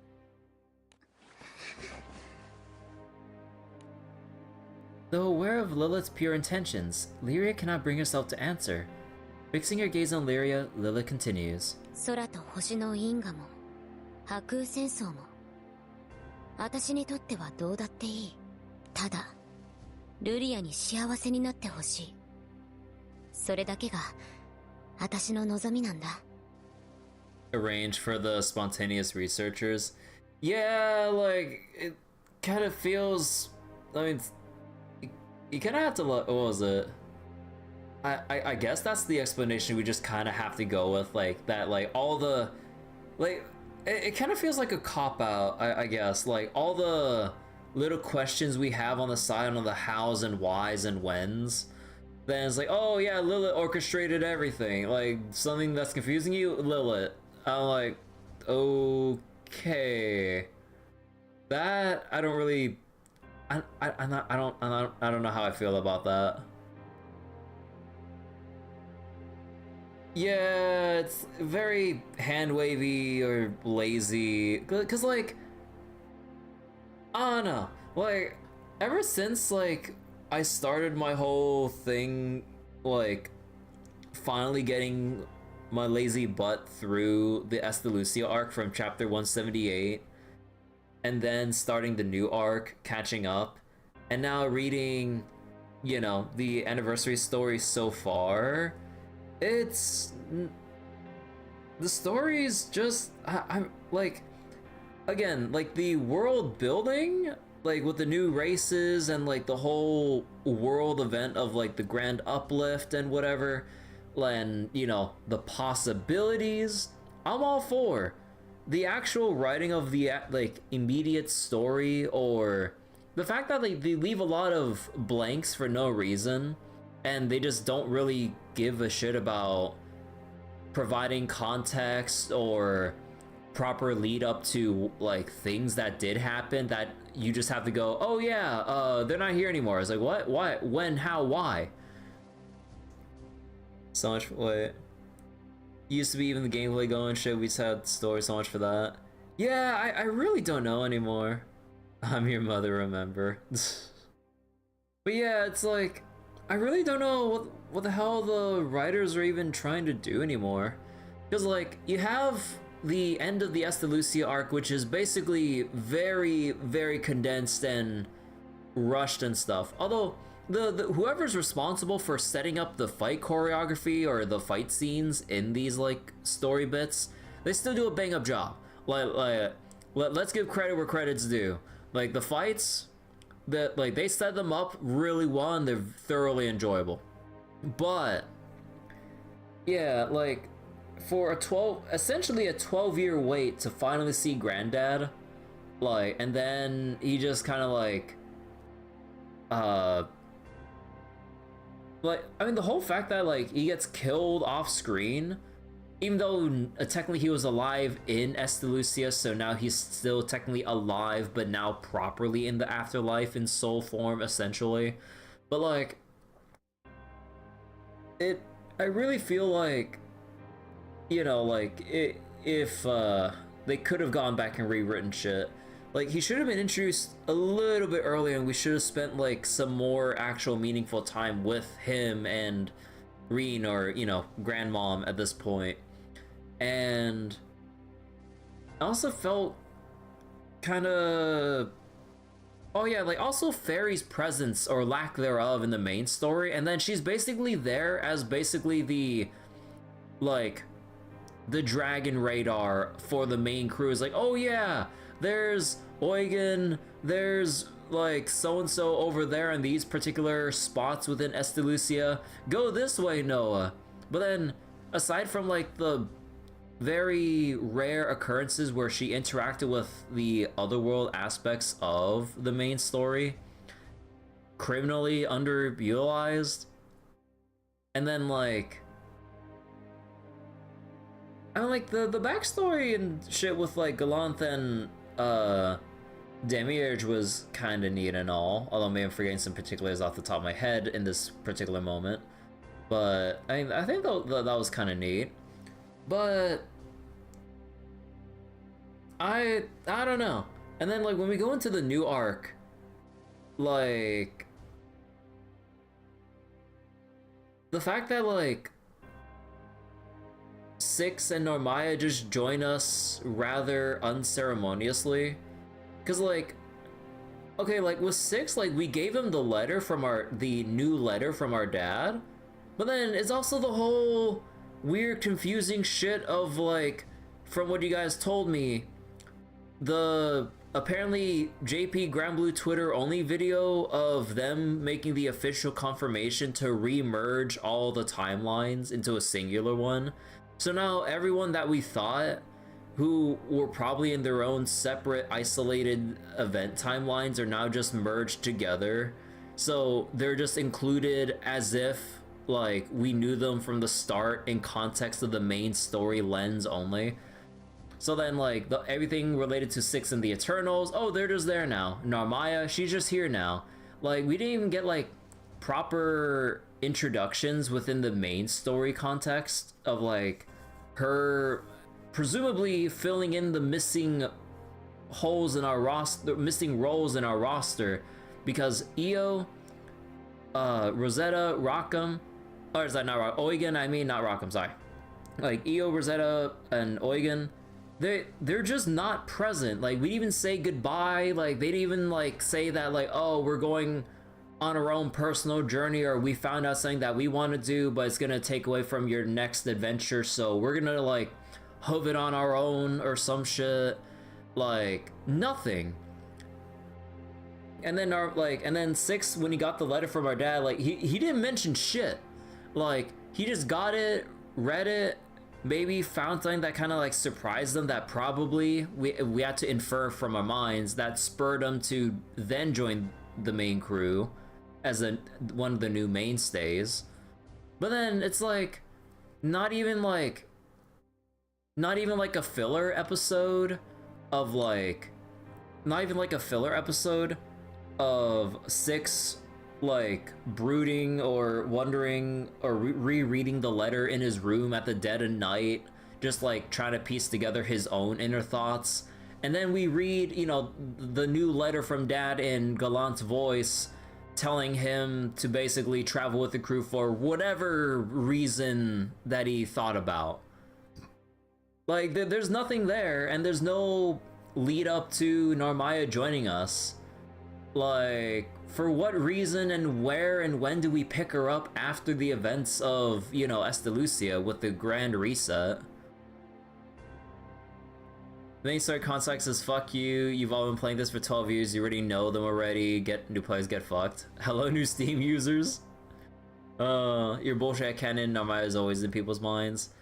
Like, I like, jokes aside from like veteran player perspective and like haha super popular favorite waifu character, like she's always been there, like it don't matter. But putting, you know, hand wavy jokey stuff like that aside, it's like, at least give us like the chapter 0 for the new arc and go like, after the events, Io, Rosetta, and Eugen went off and to do whatever it is they wanted to, or whatever else they want to do. And then like along the way, ever since like 6 read that letter from Dad, and like he's withholding like every reason, but for but the general main thing is that like he desires to travel with the main crew now after what Galant told him.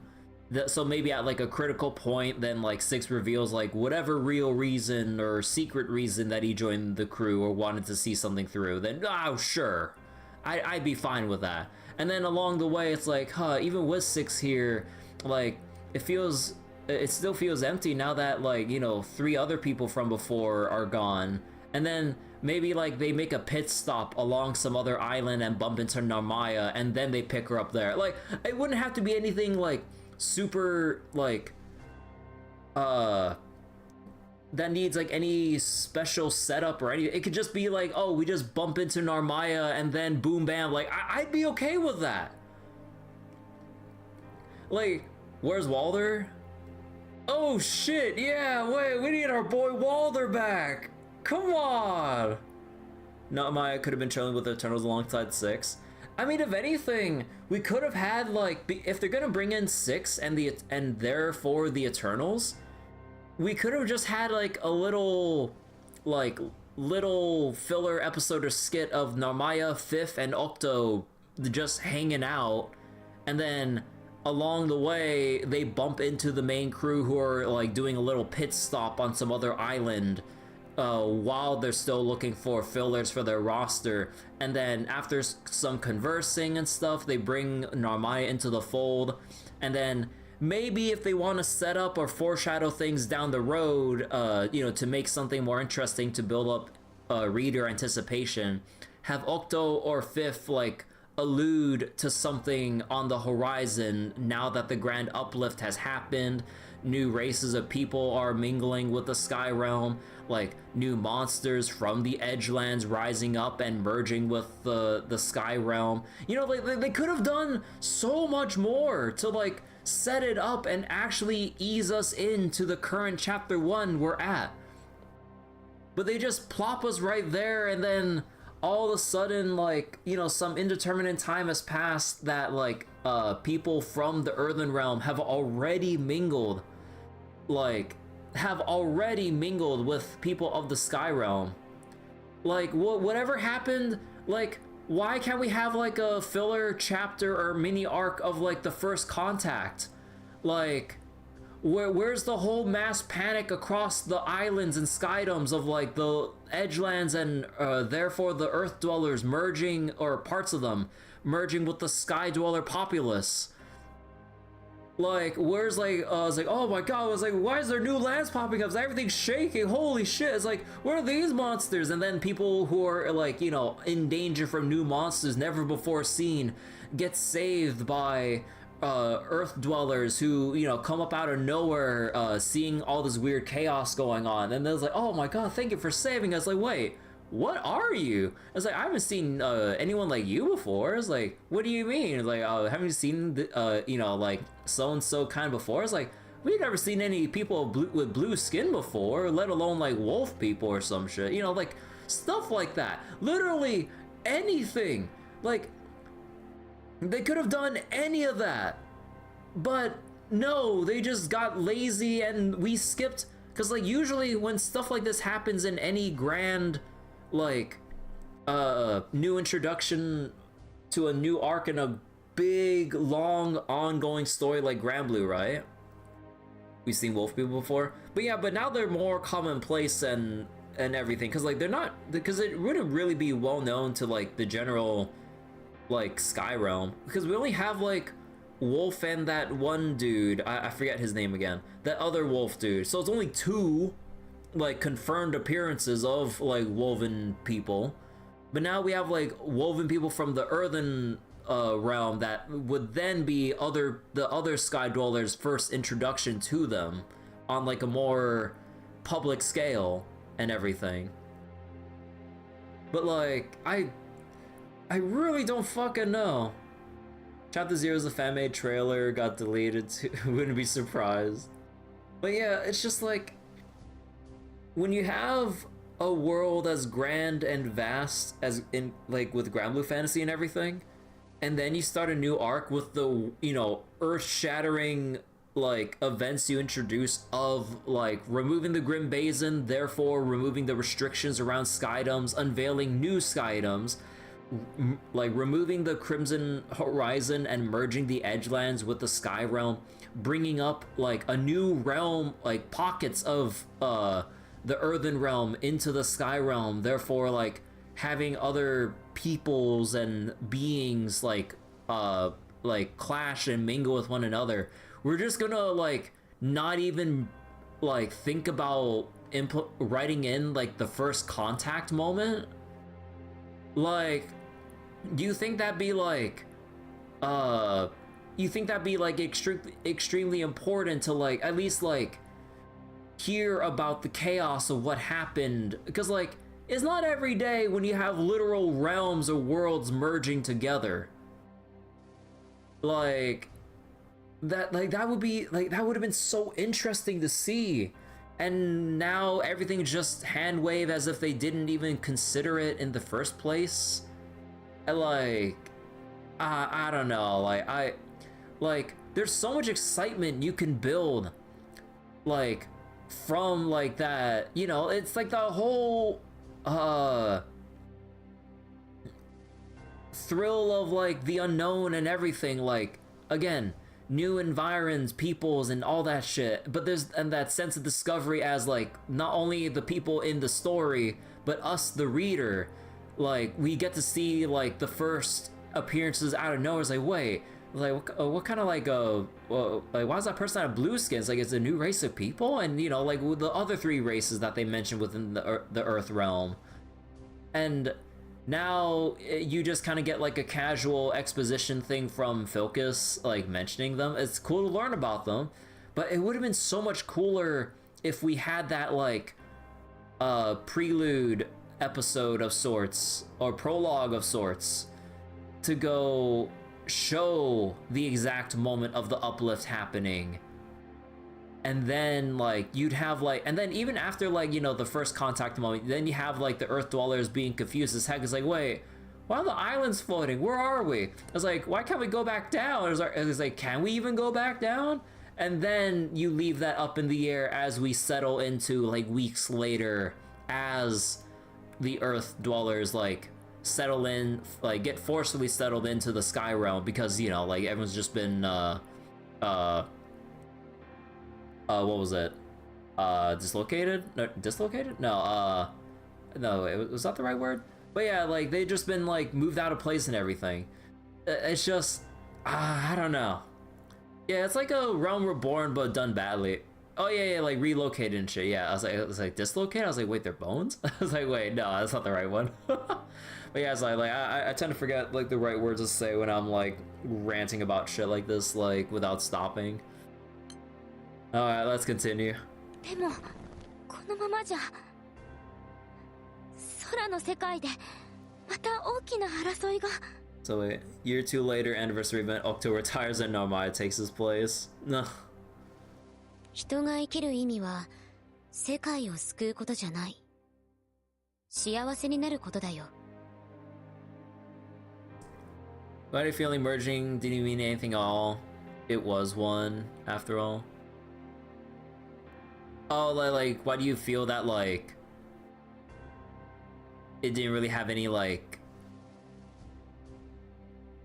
impact or meaning? Like, what's supposed to be, like, you know, that big, like, event to basically shake up the whole entire realm as we know it?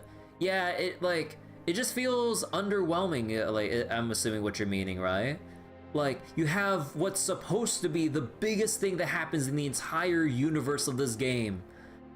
And then it's like, oh yeah, like, people are already mingling with each other. Not needed yet, since we have other Skydoms to explore. Yeah, because, like, it feels like they had... Because, like, I feel like maybe they could have, like... Hell, then maybe they could have paced it out a bit more slowly, piecemeal, and everything. So you either choose the removal of the Grim Basin and have other Skydoms to explore, or you have the Grand Uplift, which then introduces the new peoples, but you still have the Grim Basin still screwing with like traversal and like other Skydoms and stuff, complicating things. Because like maybe what's happening in one Skydom separated by the Grim Basin, people are getting along with the Earth Dwellers and supporting them, giving them proper, you know, like support and other services to have them settle in now that they've been displaced. Oh yeah, the word was displaced. Yeah, displaced from the Grand Uplift. But then in other Skydoms, which probably doesn't have like the infrastructure, or maybe like the certain peoples of other Skydoms would be more hostile for no reason to outsiders, like especially to like brand new peoples from like the Earthen Realm, then they could have done like, there's like potential there to cause like, because then we could have like different moments of like the first contact, so to speak, right? You have the peaceful one, or you have like where people just kind of like are just confused and, you know, have their initial shock of like, who the heck are you? And then, you know, you have peaceful dialogue as people introduce themselves and learn about themselves and what the hell happened with this Grand Uplift. But then you can have like other Skydoms which might harbor more hostile people, which have like maybe more prejudiced and shit. And maybe you could have some other things going on in other Skydoms, and then just like, I guess like Monsian people. Yeah, like maybe. Like, I feel like they didn't really take enough time to really think about like having, what was it? Like, I feel like they didn't just put enough into thinking about the setup into like this grand event within the Granblue universe, and then we just kind of move on already. So I feel like we've already lost our opportunity to like basically to like blindly wade our way through these like uncharted waters, so to say.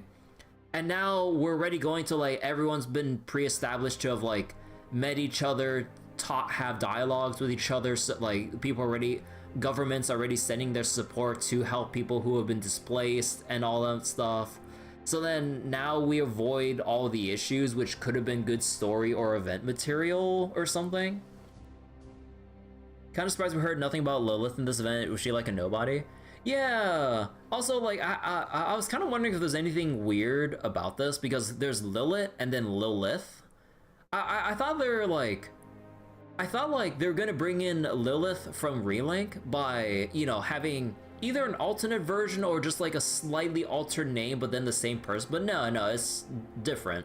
So I'm like, so it's not that one? So Lilith and Lilith are two different ones then? I'm like, bro, like it kind of got my hopes up and misplaced my expectations a bit when I heard about Lilith. I was like, wait, Lilith? I was like, did they mean Lilith? You know, like, and they probably could have like written whatever, like, maybe it could have been like localization reason or whatever other story reason they could like bullshit up. But no, it's just it wasn't what I thought it was. So yeah, like no mention whatsoever of Lilith or the Zega Grand Skydom and the events that transpired there. Especially again now that every timeline is at this point currently fucking merged. So wait, tiny mention in biography that she has a sister. Oh wait. Like when I'm done with this chapter, they have a little journal entry that she has a sister, but like a vague mention. Wait, no, I gotta see this after we finish the cutscene then. Okay, we gotta move on then. I gotta see what else I can be mad about. みんながそれぞれ幸せなら、きっと世界は平和になる。でも逆に、平和な世界なら、誰もが必ず幸せだと言える？そりゃあ、そういうわけでもないとは思うけどよ。So wait, greater conflict, find happiness more important, happiness, peace. We'll all naturally be peaceful. Peaceful guarantee happiness. でもドンパチやってんのに幸せも何もないんじゃねえか？そうでもないよ。空の民はすごいんだから。1500年もの間、星に征服されていた空の世界で幸せに生を終える空の民もいた。どんなに苦しい状況でも笑って暮らす空の民の姿を You know, 綺麗だなって私は思ったよ。 you know, there's something funny about like Lilith just hanging way far back, just like looking at the crowd from a distance like that. 1500 Like, like you just have like the crowd right in front of us here, and then way in the back, like blurred out by the distance, like Lilith just there. There's something silly about that. どんな世界がどんな状況でも幸せになろうとする限り人は幸せをつかめる。 They don't know I'm me. Yeah, it's the party, like the party meme. We do have the expansion for Relink, maybe that'll address things. Hopefully. Must be Skydweller, them and their fancy clothes. でもね、ルリア。世界はあなたを幸せにはしてくれ She ない was よ。 always there. それでも世界を救うために普通に生きて死ぬ未来を捨てるつもり？私は As there's no obvious solution, the question falls to Lyria alone. It's okay. Lyria squeezes back Kirby's tightly clasped hand, as if to convey her resolve. 私は自分に世界を救える力があるのならその可能性を諦めたくありません。自分の幸せのためじゃなくて誰かの幸せのために。 Imagine an option to play the rest of the game without summons, but she lives the regular girl then. Oh boy, like you're just basically just doing a perma summonless challenge run. Oh god. Oh, way to brick your account, but that'd be funny. But no, that wouldn't be. その力が私にあるのなら私は逃げ出したくない。それがきっとここまで私を導いてくれた世界への恩返しだと思うから。その先に待つ未来がどんなに残酷なものだとしても I'll make Lyria happy. ついに言ったな。ふつつか者ですがよろしくお願いします。Lyria bows deeply, her face bright red. Kirby awkwardly returns the gesture. つまり今のは親に対するそういう挨拶って感じ？ I was about to say, I'm like, Why did that come off like a suitor seeking a parent's blessing? まあ、団長だけじゃねえ。俺たちだってルリアを一人にする気はねえさ。No, just Dancho, just Dancho. その通りだ。確かに世界は誰かを幸せにすることはないかもしれないが、私たちがルリアを孤独になどさせない。 Ruin the moment. たとえ世界がどれだけ残酷でも私たちが必ずそばにいる。これが気空団の仲間ってやつだぜ。思い知ったか。 Third and fourth wheels here. Does that make Viren the fifth wheel?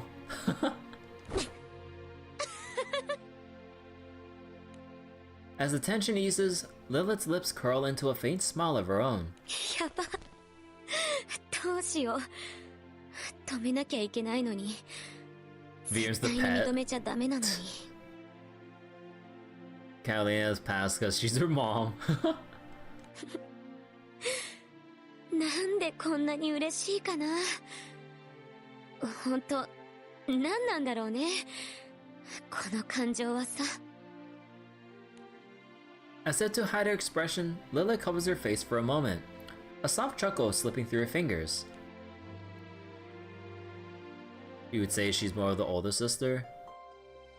Yeah, kind of, more like a older sister slash guardian kind of thing, more than like an actual motherly figure. Like, if anything, like the whole like motherly aspect would be like more closer to Narmai, even though she calls herself a big sister instead, though.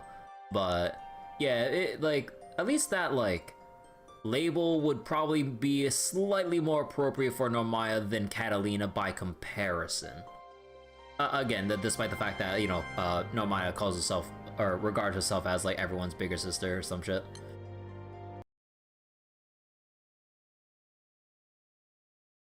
After a brief bout of laughter, Lilith faces Kirby and Lyria once more.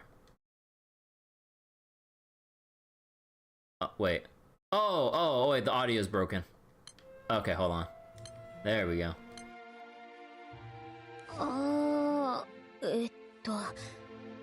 こちらこそ娘をよろしくお願いしますって感じ? So, no other real issues with Lyria's mom here? Just gonna be a peaceful goodbye now that we got her like permission and approval and everything? じゃあでもダメ Wow, shit.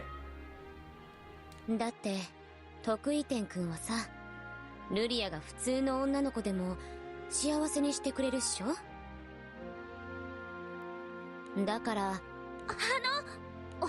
私も譲れないです絶対に珍しく強気だそれは世界のためにそれだけじゃなくってリリトさんのためにバレちったかどういうことだどうしてだかわかるんですリリトさんの存在にもう限界が近いってきっと私から力を奪うためにムクロの竜と同化したから侵食されているんですよねずっと前から No, what gave it away? Lilith smiles without pretense, though a faint sheen of sweat beads on her brow. 大正解ルリアから力を奪えば奪うほどムクロの竜はどんどん強くなる Ah, we're gonna have to put Mom down. Now it's Lyria's turn. First, like, Versusia. Now Lilith's turn. Alright. Albeit slightly indirectly because Versusia is like a separate sort of kind of thing compared to Reen herself. Now Lilith's probably gonna transform into the cadaver and then we'll have our boss fight the end part 2. So I mean, yeah, I mean we're still parent slaying here. 今がギリギリのラインかなそろそろ主導権を向こうに奪われそうなんだよね 2 for 2 on Dragon Moms. Well, I hope they don't reintroduce Grey into the story. Holy shit. Actually, I forgot the lore. Actually, what happened? I don't remember the lore surrounding Greya and her current circumstances within context of like everything so far. Cause like there's her initial release, the summer one, which I think was just fan service, I think, and then there's the formal dress one, which gave more true dragon lore. I kind of forget exactly what the setup was between Greya's parents. Was it the dragon dad and was it like a human mom? I'm forgetting. I don't remember the lore there. What if you just turning her into a primal? She's off being her lesbian self, dad was a dragon, Greya's mom was human. Oh, okay, so I did remember that part correctly. そしてもう一つ想定外なのが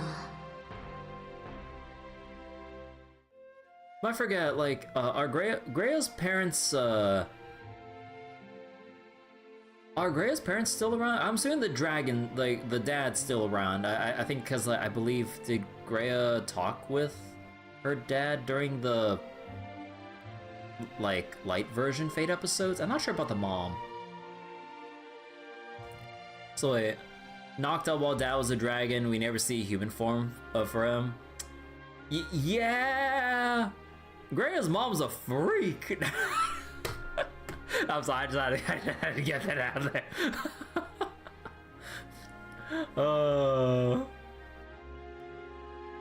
But yeah, like, do we ever... maybe they mentioned how maybe Greya's mom passed or whatever, but I would have to reread Greya's Fate episodes for that. 星の力が強まってる。因子の絶対数は減っているはずだから、通常以上の力が出ているのかな。Absolute number of factors? 力を奪われたことで刺激されたか、あるいはルリアの意志に反応したのか。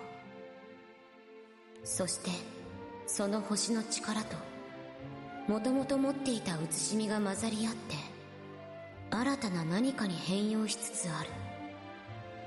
Clone she already carried. Aww. 何が起こるかわからない。最悪の場合、星の力が器を乗っ取って星の神が復活してしまうかも。ごめんね、ルリア。やっぱり私はここでルリアたちを止めなきゃ。それで自分の存在が消えちゃうとしてもですか？消えちゃうとしてもだね。ルリアが普通の女の子になれるなら安いもんだよ。 Bringing up Protobaha's evolution again. Hearing those words, Lyria bites down hard on her lip. リリトさんだって結局自分の幸せじゃなくて私のために行動してるじゃないですか。 We really need to give Protobaha a real name. それなら一体誰がリリトさんのことを幸せにするんですか？ Bob Hummett. Now I'm just picturing a cursed Photoshop of Bob and Bahamut, like just Bahamut but with Bob's face instead. 私はそれで十分だよ。Oh. なんでもない。お互い譲れないならわかりやすく決着つけよっか。 Named after the many Bobs. The Bob of destruction. ちょっとほだされそうだけど全力で行くからね。油断してたらどうなるか知らないよ。 Bob Hummett versus Veern. Someone tell Psy Games.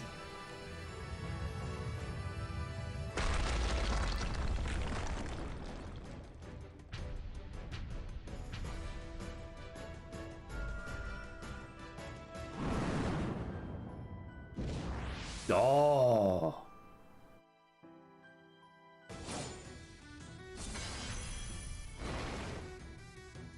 Orbs Dragon.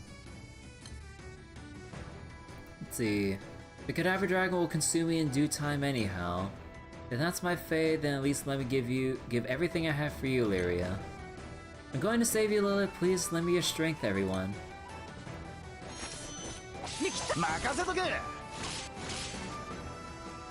Bob Hummett referee. That voice, Tiamat? It's as if the dragon's attack caused the astral power to respond to Lyria's will. Kirby, I'll need your help. Ah, good old Decimate.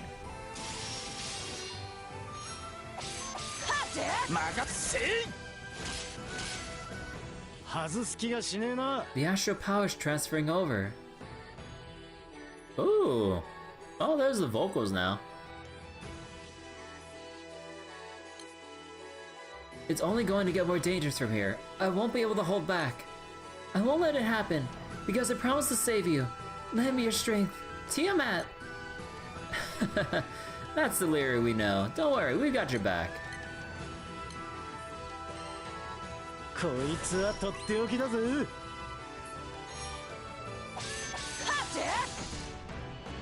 Tempest Pierce! Oh, the cut-ins! Cool. The primal beasts are evolving. Lyria's power is beginning to surpass my design. But beyond that evolution lies only despair and loneliness, which is why I must do this. The Cadaver Dragon's power is growing. I'll protect you all. Reflective to all allies. Kirby, Catalina, and everyone else, there are so many people I care about. I won't just be the one who is protected anymore. I'll fight for you too, Lilith. Oh, wait, I only just noticed, wait, was Lyria's, did they change Lyria's portrait? Wait, I'm not crazy, right? Oh shit. Defends against all manner of attack. They did? Oh, okay, so I wasn't going crazy.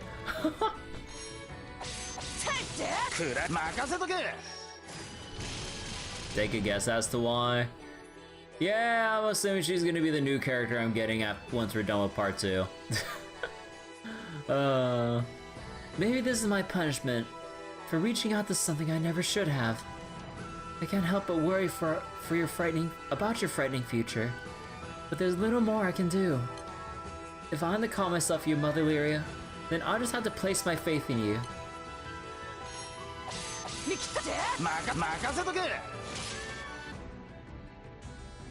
Don't know why its attack's just eased up, but this is our chance.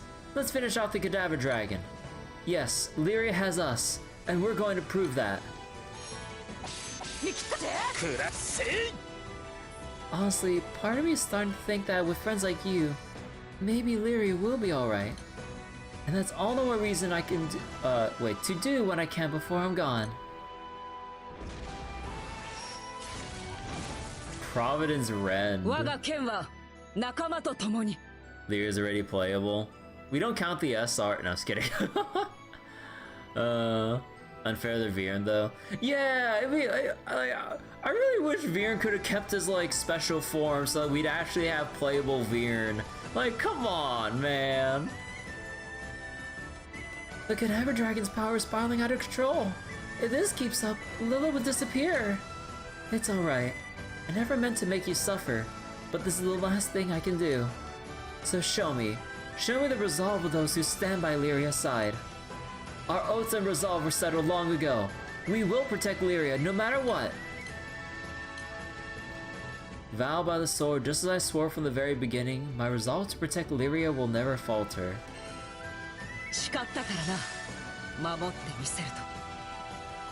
A vow to stick together through thick and thin.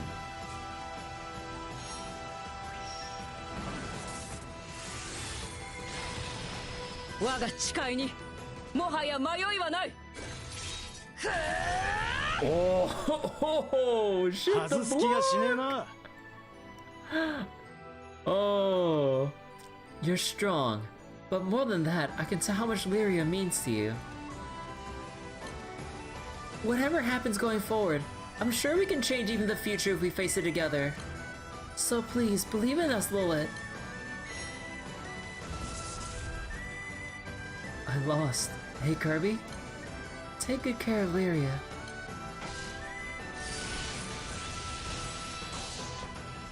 Alright, 2 for 2 on killing moms. Oh! There's the new color for Bahamut. Actually, so what do we call this Bahamut then? I forget. Or is it still Proto Baha, but now new, like version 2 with new colors? I'm forgetting what like the Bahamut terminology here.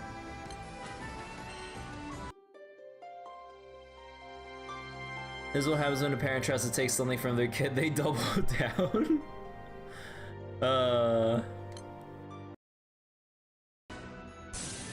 Blue Hummet God. Well, like Blue Hummet God Super Saiyan Bahamut.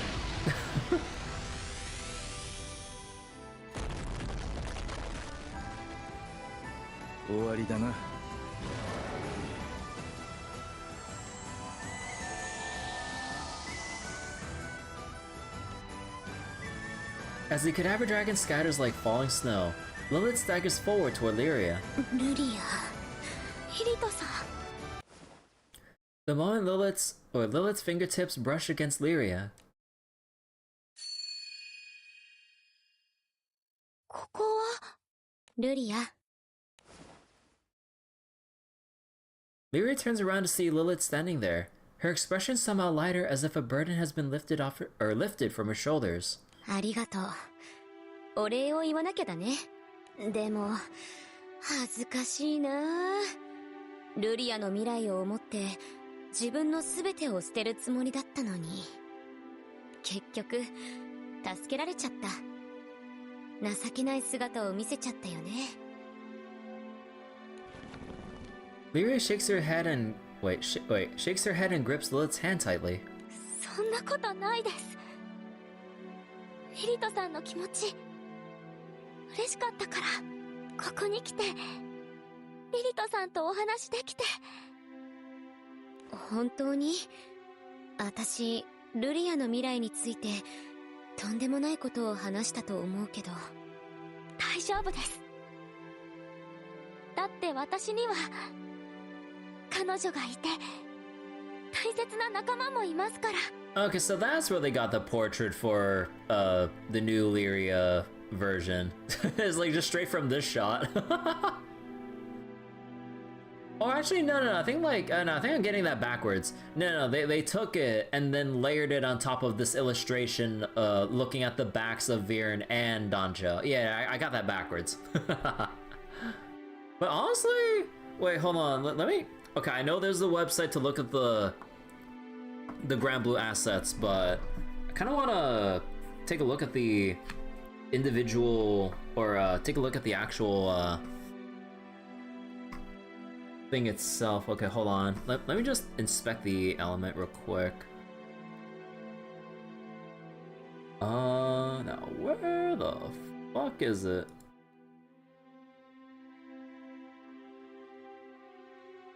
Let's see, quest scene, stage scene, background.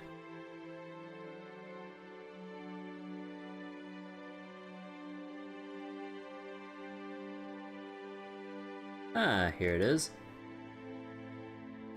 Oh no, they actually made it like just part of, oh, okay. I thought for a moment. Actually, let me see. Okay, no, I got it. Okay, cause yeah, now like there's like, okay, I know it's like partially cut off because of how I have the thing, but yeah, I got it now. 私はみんなを信じています。それに私も諦めません。どんな世界でも笑顔でいようって。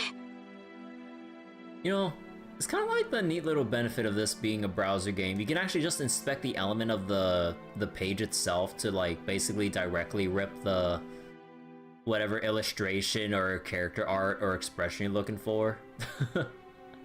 Because like, let's say in like other games and stuff, you'd have to like data mine or like look up other people who ripped the data to then post it like on other wikis or fan sites or other shit like that. Here, no, you just look through the code of the web page, and then it's like, oh yeah, just look for like whatever JPEG or PNG is like put up on in the current scene right now. Yeah, same with Conclave, yeah.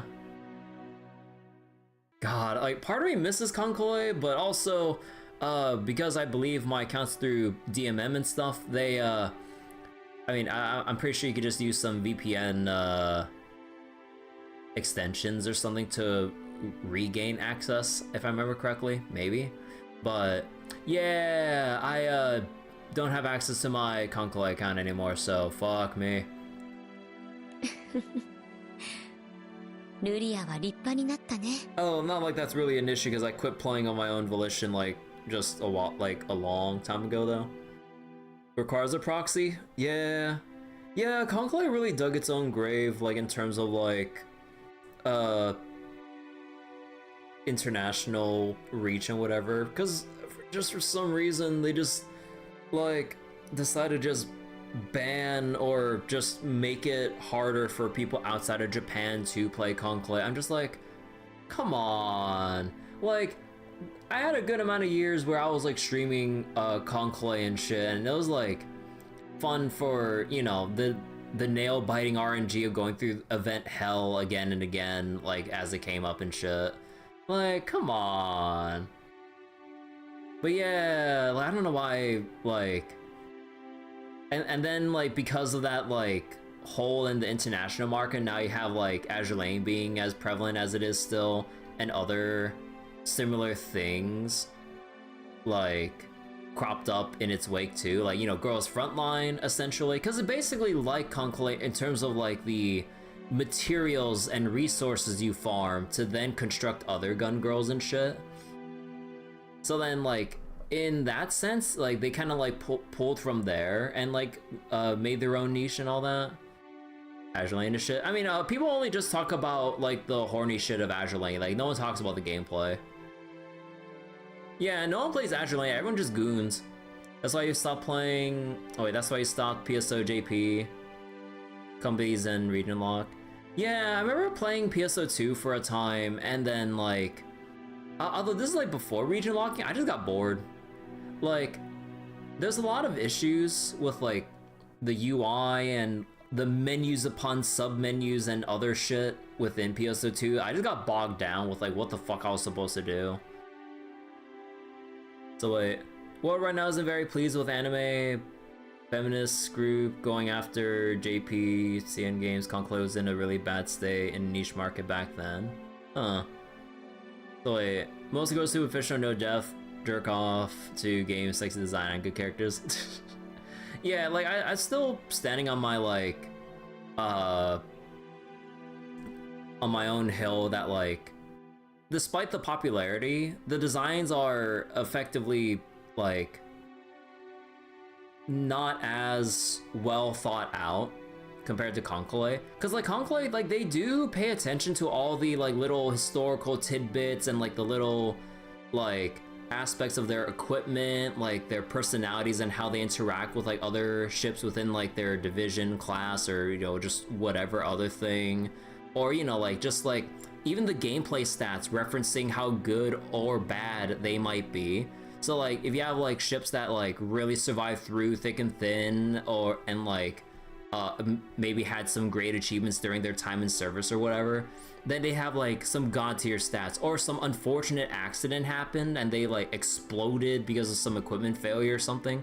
They'd reflect that in the design of the character and like their quotes that they reference, or through in-game stats they give them like a shitty luck stat just to reflect that. And I thought like little nods, like authentic nods like that, were really cool. But you don't really see much of that, at least to my knowledge, like surface level knowledge of Azure Lane. It's just like horny anime shit, and I like, in terms of like, you know, just like how they give other characters like animals and shit, and like make lewd looking lolly characters or whatever, and all that stuff. But like more blatant without too much like actual consideration with like, again, this is just surface level, and I was just kind of like browsing through like the Azure Lane wiki, looking through the characters like initial appearances, like I think during like the first year of its release or something, and I wasn't really amused compared to like the uniformity of like, or consistency, I don't know, like just like the thought that went into like implementing boat girls of like their particular divisions, and you know, just like all that shit. Like, yeah, like as someone who's played Conclave for many years and just see Azure Lane just basically run away with their popularity like that, like, I mean, again, this is like a perspective from like a jaded fan that doesn't even play Conclave anymore. More like I can't play Conclave anymore, but yeah, just like from purely a character design and I guess appreciation perspective, yeah, it just kind of disappoints me going like looking at one and then just seeing like just Azure Lane just going for the extremely low-hanging but successful fruit of just extremely horny anime fan service. So I don't know, like maybe they like, I mean, I don't know, like some of the new characters that I see like fan art of, like in terms of like new Azure Lane boat girls and whatever, like, it still seems like they're still doing the same thing with like the big fan service, so I don't think much has changed with their character like art philosophy there. But yeah, sorry, I had that too much of a tangent there. In the endless white expanse devoid of sky, Lilith slowly lifts her gaze. なんだろう。寂しいのかな、私。ルリアの成長が嬉しいはずなんだけどさ。So like, biggest enemies, character capacity. Yeah, I mean, that's, yeah, just like Frawley said, Conclave does have that issue of like dock capacity issue, so if you were to remain free to play, you would have to scrap away other girls just to keep other important ones and whatever. But like, I actually like enjoyed Conclave enough to put some money into it over the course of time, over my years playing. So I had up to, from the default 100 to like 200 something boat capacity. So I mean, in the grand total it was a lot, but it was kind of like very slowly over the course of the months, like as I kind of slowly reached capacity again and didn't want to like scrap away like the rare boat girls like from their respective events and everything. But yeah, like whether or not you'd say it's worth it, I mean, that'd be subjective, but I mean, I thought I had my fun and everything with Conclave and thought it was alright. Until DMM said, oh hey, screw all foreigners, you can't play our game anymore. So, I mean, again, that was before I quit, but yeah, I quit during like a particular farming event where I just got really pissed off and just swore off it after failing to get Iowa. But then like some months or maybe a year later, then I heard about like Conclave being restricted from foreign IP, so even if I wanted to go back out of nostalgia, I legitimately couldn't unless I wanted to set up a proxy. So I'm just like, bro, fuck off, DMN, like, come on. でも、この心の痛みは、きっと私がルリアを大切に思ってたって証拠だよね。そう思うと、ちょっと誇らしいかも。Aspect of Azure Lane, married character, wedding dress skins. Yeah, like, again, like, Azure Lane, like, their success comes from how well they drive home the fan service and really selling that, like, what was it? That, like, parasocial aspect of, like, just really driving home, like, whatever waifu character of your choice by, like, putting in, like, what stuff like wedding dress skins or other special shit like that. Like, yeah, like, they really know how to monetize people who are really in it for waifu. Like, so, yeah, that's basically what brought them their success to today and shit. Compared to Conclave. So you dropped 20 a year on dock capacity in Conclave. Feels like it was the only thing you're playing at the time. Yeah, like, a majority of the things I've played during that period of time was just Conclave, so, like, while I was idly doing stuff or like burning time, I was just doing passive resource runs in Conclave or farming up other boats to slowly reach like level 99 or was level 99 the max? I don't remember. Or no, yeah, did you have to marry your boats or whatever and then like they can break the conventional or traditional level limit? I don't remember how it was set up anymore.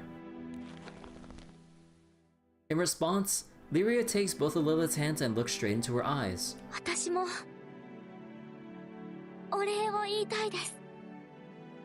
感謝されるようなことじゃないよ。私は私なりにルリアを作る理由があったし。So 100 before marriage. 100 before marriage, but 99 to 100 was like same from 1 to 99.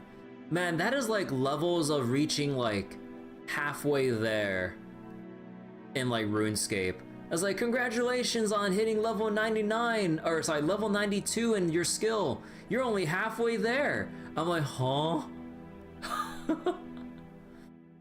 もし生まれてきたことに感謝したいくらい幸せなら、それは全部あなたが自分で勝ち取ったものだよ。自分自身と周りの人に感謝しなさい。 Caught off guard by the praise, Lyria grows shy and Lilith bows her head once more. 今回のプロクルスの件については迷惑をかけちゃったね。プロクルスが蘇ったのは私が目を覚ましたことが原因だけど、でももうつながりが切れている以上、私がムクロの竜から解放されてもプロクルスに影響はない。 Bows her head. だからせめてもの罪滅ぼしじゃないけど、プロクルスの使う力については種も仕掛けも予想がつくから対抗策を教えてあげる。 The secret info. これでも研究者だからね。武人のプロクルスよりはああいうものに造形が深いんだ。ありがとうございます。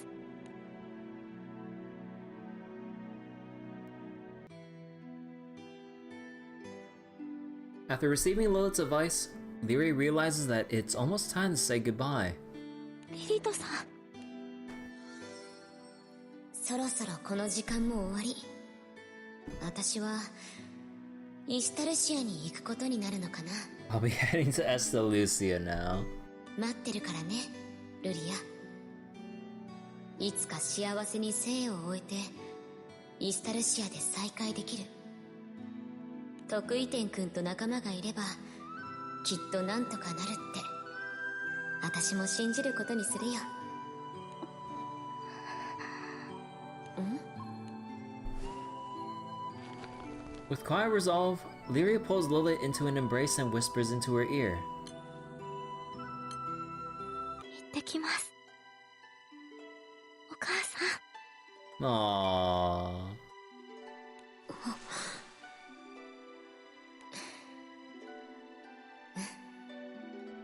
いってらっしゃい。 As if waking from a dream, Lyria's vision and consciousness slowly fade to white. Yet the memory of this final moment remains etched forever into her heart. To be continued.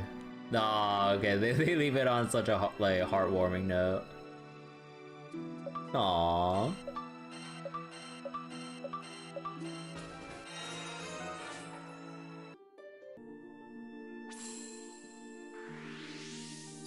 こんにちは、ルリアです。 Hey, Lyria's finally joined the party! 改めてよろしくお願いしますね。 They can't keep getting away with this. Yeah, like moments like this, like I still enjoy with Granblue, but yeah, it's just like when it comes to the actual details and consistency and the gaps in what the hell actually happened from X or Y thing, it's just like, side games, come on. Lyria has joined you! Yay! ありがとう、お母さん。私、みんなと一緒ですごく幸せだよ。 Aww.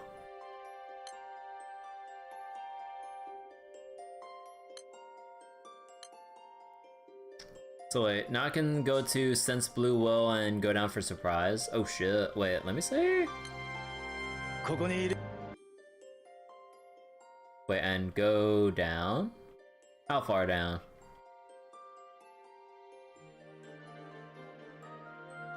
Oh, is it this? Or, wait. Oh! 元気でね、ルリア。あなたの旅が幸せに満ちていますように。 Oh! Oh, come on! You can't do that to me. No! Oh, no, okay. Oh. Time to look at her kit. Yeah, I'll go take a look. Yeah, that's a nice touch. Like, you have the writers and people who set up the event that, like, do nice touches, like, emotional touches like this. But, oh my god, like, it's just, like, the ups and downs with, like, the inconsistency of, like, the emotional moments like that, but then you have, like, the rushed, compact shit from, like, Estalucia and then like the new arc and everything. Oh my god, dude. Yeah, there's gonna be so many people that missed that because I was just ready to just go farming.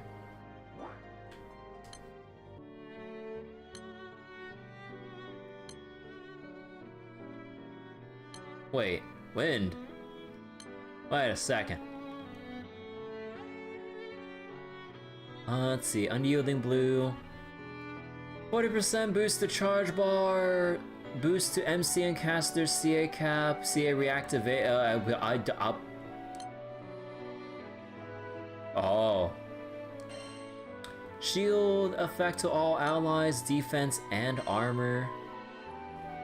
She's a rainbow character, win because of my MC. So they did bring back the whole rainbow element thing based on MC. Okay. Let's see. Although technically wasn't the young cat the also rainbow element as well? End cooldown for what? End cooldown for all summons, vestiges of the Astro God effect. Excludes summons that can't be resummoned. Shit! Nah, I'm just kidding. While in effect, uplift, skill damage, call damage, 1 turn reduction cannot be recast. Charge bar boosted every turn, skill damage amplifies, summon damage amplifies, summon cooldowns reduced, can't be removed. So wait, SSR Young Cat one. Mannequin work like that in Genshin, matching MC element. Oh! Upon calling a summon, 1 turn cut to Lyria skill standby and cooldowns. Boost the charge bar at the end of turn when any of the conditions are met. Borrow Primal's powers for corresponding effects. A foe at the end of turn. When foe has 3 or more or removable buffs, damage and remove, chain burst, amplify damage. Although that's at the end of a turn though. But like probably if you just go from full chain to full chain, you probably just keep looping the amplified damage.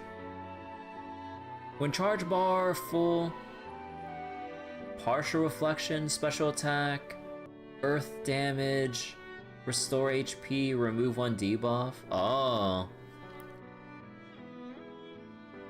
So wait, the current meme meta is 3 full Bahamuts. Need polymerization for Blue Eyes Ultimate Bahamut. Can call 2 summons per turn, substitutes, MC substitutes for Lyria. If either of them die, they both die. Does a normal attack, ignore fire, water, earth, wind resist, superior damage based regardless of foe element, boost the dodge rate. When ally is almost knocked out end of turn, fully restore everyone's HP, remove all debuffs, and instant standby to everyone. Oh. So she has skill damage, or I'm assuming these are just regular skill damage, on end of turn. And then she has her thing here. Of course, she's melee specialty because we had that like part of the episode of her trying to like wield a weapon to help contribute to the crew. And then Lyria just I think like everyone's trying to sabotage Lyria so that she wouldn't put herself in danger trying to learn how to use like other kinds of weapons. So what do you want on Lyria? I'm guessing just CA cap up and defense, or healing? I'm not sure. Lyria should be a staff user. So wait, third part story and reward also available? Wait. Oh, the preview. So wait, maybe Yatima spamming 6 turn cooldown Bahamut. Good and evil, reason, madness. Lines traced through these shifting mosaics called order. Order sets boundaries, does not create full divide. At times, good gives birth to madness, evil undone by reason. Though justice wavers and what lies beyond good and evil remains unseen, people keep pressing on and reaching out, ever changing in order to stay changed. For the sake of miracles yet to come and what must be protected. Cycle revenge for his friend. Oh, so they're taking Granblue and giving her a style change to her, I'm assuming, Blue Knight status and stuff. Oh yeah, the Blue Knight Ascension. Must be level 80, can still be changed. Wonder? Astral, Earth, and Sky technology combined. Wait, 5% boost to chain burst specs? What the fuck? Holy shit. I mean, that's good, but oh my god, okay. Aw. Chain burst meta. So wait, so CA and skill, or CA, skill, healing. Yeah, okay. Oh wait, wrong one. Let me just go find Lyria here. Still on my controller right now, so it's slowly feeling my way around here. Oh my god. Oh yeah, because she is a rainbow character, she's using everything's materials. You know, if they ever give her a 5-star uncap, they're gonna make us use M3 Omega Anima and shit.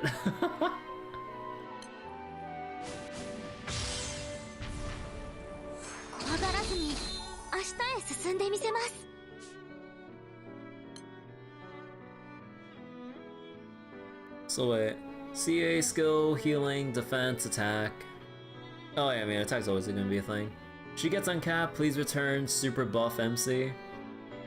Good thing Trade Wonder and Shop post events, their new players will miss it. Yeah, it's a good thing that they do put in like the exclusive treasure or wonders at this point in the event shop once it's over, so that's nice. Alright, let's see, let's go use the Sublimity Ring.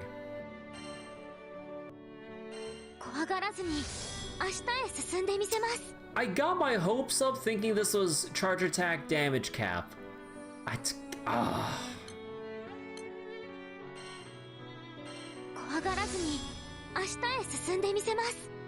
She ain't gonna triple attack shit!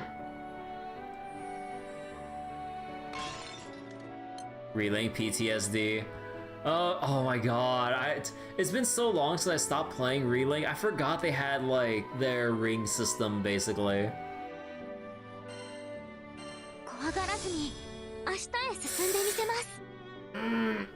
I mean, it's... I mean, I gotta take it, obviously, but the triple attack, like, really? Yeah, it's like the max stats and, well, okay, like the charge attack capo could be a little better, but yeah, I'm not sure if I want to waste any more sublimity rings just to trade off the triple attack with something else when I already max rolled and hit CA cap up.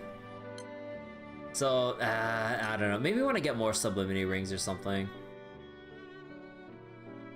This would be good for most characters. Yeah, it'd be good for most characters, just not freaking Lyria because she don't triple attack shit. Alright, let's go use the special fire earrings. Surely. I mean, at most, I basically need either stamina or element attack up, right? What else would I need? Because we're not doing supplemental damage. And the rest is eh. Yeah, you just want like stamina or elemental attack, whatever you want to, whatever you can settle with.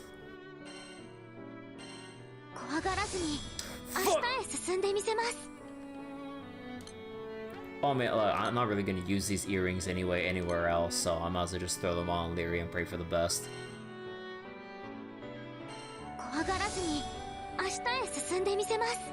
Well, I mean, counter's literally better than not being able to attack at all.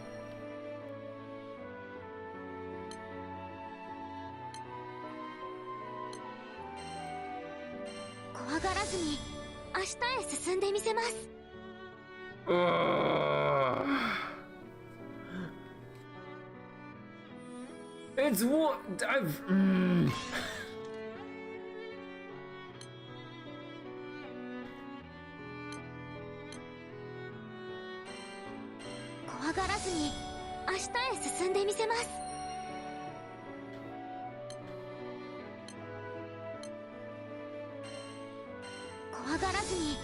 Okay. Okay, we hit stamina. We out. We good. And now, after my years of using SR Lyria for OTK, back in the old days when the good old, like, when Lyria used to be our old reliable.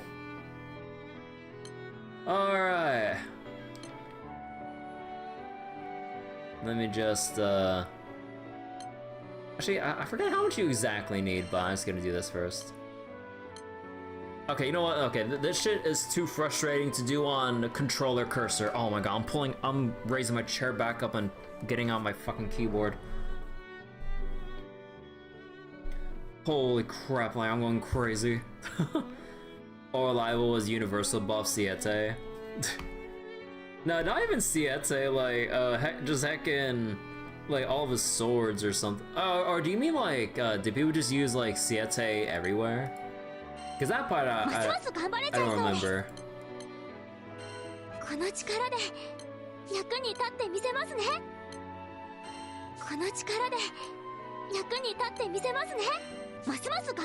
You know, I still find it kind of fucked up that they don't have any release EMP for, like, special EMP for Lyria. Like, come on, man, you're really gonna hold out on us here? That's fucked up. Back when his passive wasn't locked to wind. Oh, his sub skill could buff every element. Oh, okay, that I didn't remember.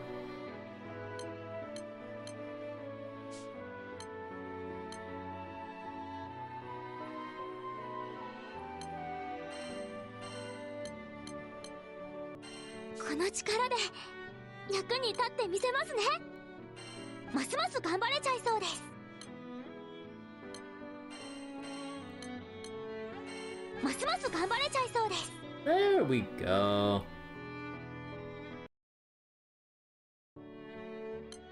Alright, time to go farming. Oh, is this one, Omni, or null element, I mean? Okay, actually I can go lower the music a bit here. I'll just go with, I don't know what my fastest setup would be. I mean, probably just something with my...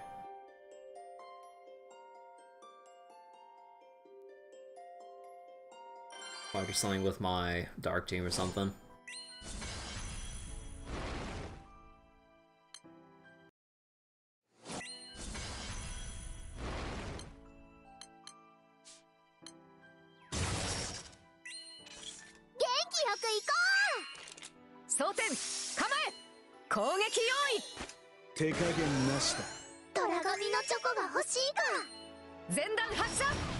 Oh yeah, still left all of their skills on Fuada.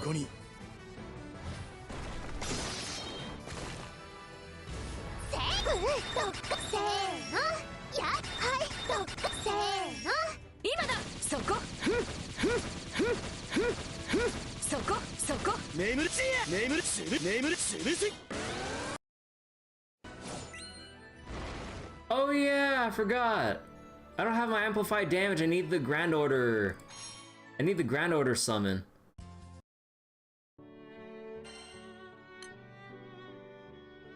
I actually completely forgot about that. So I mean, we still need death for the thing.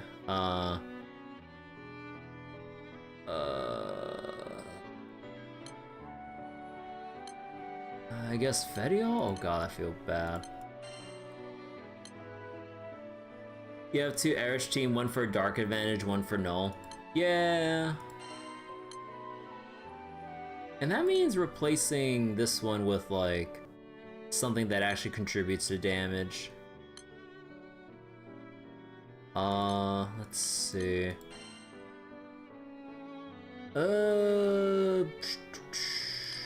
Maybe, I mean, you can't go wrong with like Bond swords, but what else do I have? Because I don't have Grand Serial, sadly.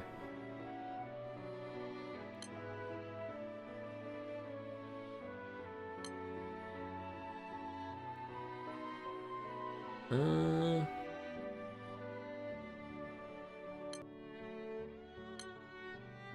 I forget. Did I already have the wait, would I have already?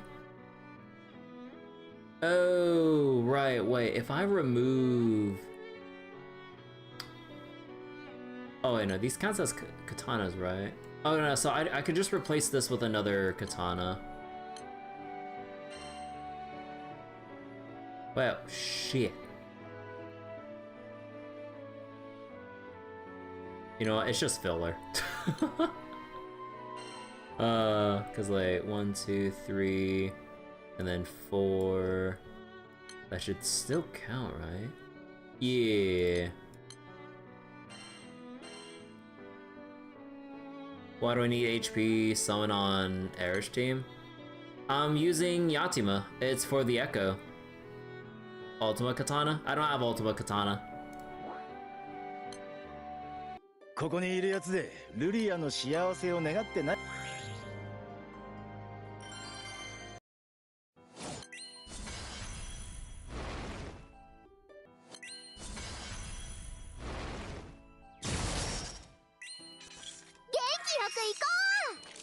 装填構え攻撃用意手加減なしだ。 Well, shit. Okay, I'm just farming like the other one then. ルリアのそばには今も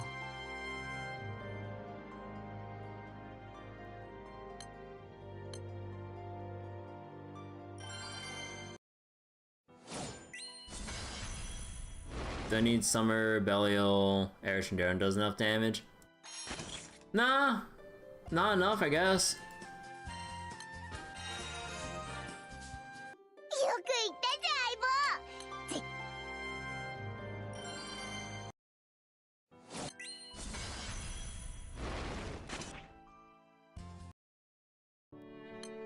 ここにいるやつでルリアの幸せを願ってないやつなんて誰もいねえよ。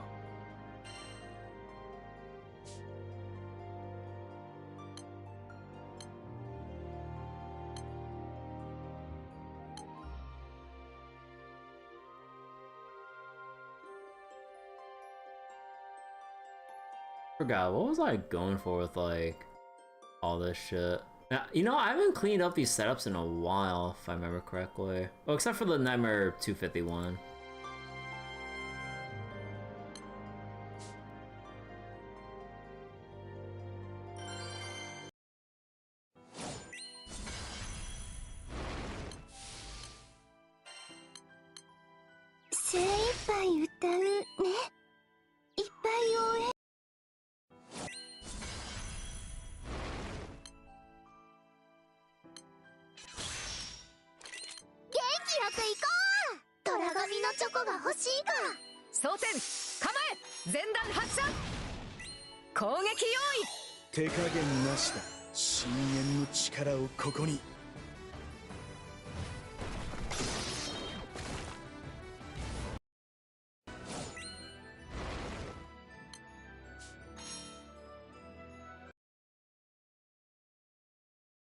And done.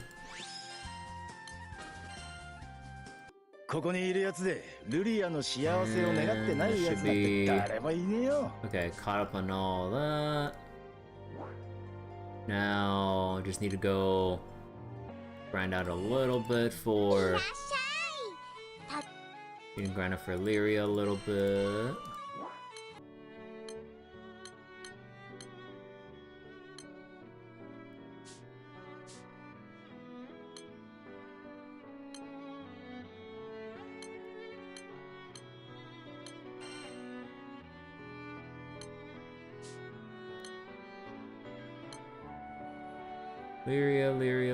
Lyria. Wait, where do you find Lyria within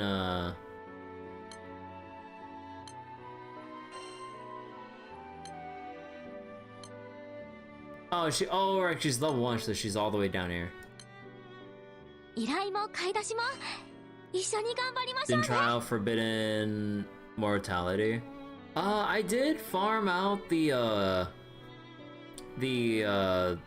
I forget which specific one that was, but yeah, I farmed the fire and water one so far. But not completely, but yeah.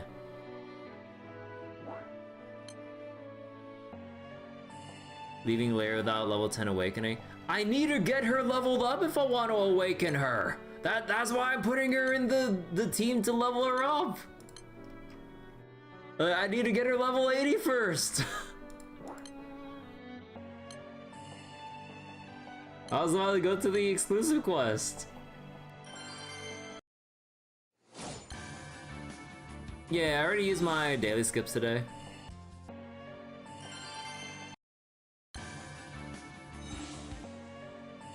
Gonna take a little while.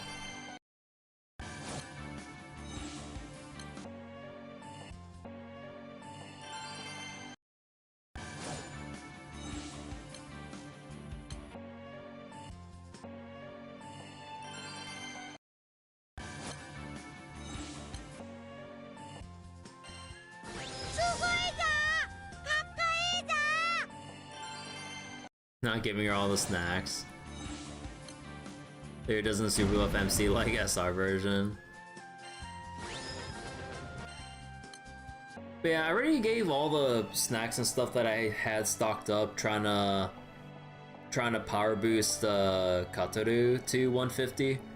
Like, oh my god, I took that and then some with what was it? With sandbox farming. Because I wanted to get Katoru going so I can do the fire raid.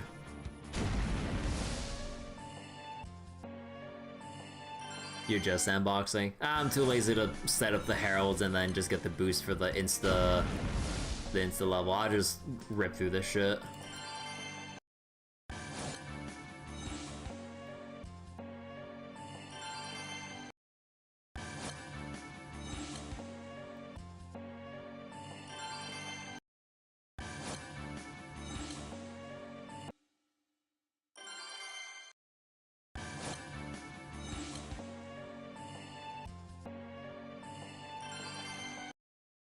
So with heal cap up, 4.3k, not bad.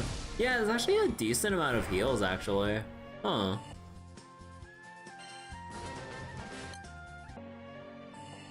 Okay, I'm getting tired of this shit. How many candies do I still have right now? I mean, I have my books, but not much left. Yeah, no, I don't have any candies left, and I have my rare shit that I don't want to give away.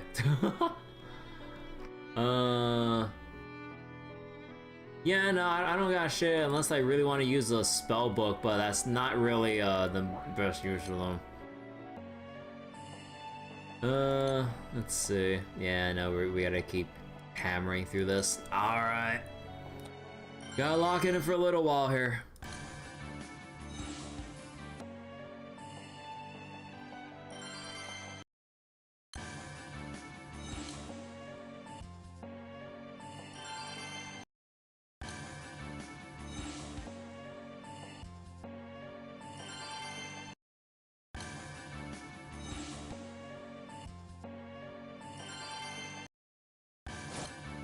That's why Yuzu daily skips on her? Yeah, but I don't really care about saving up for this particular moment.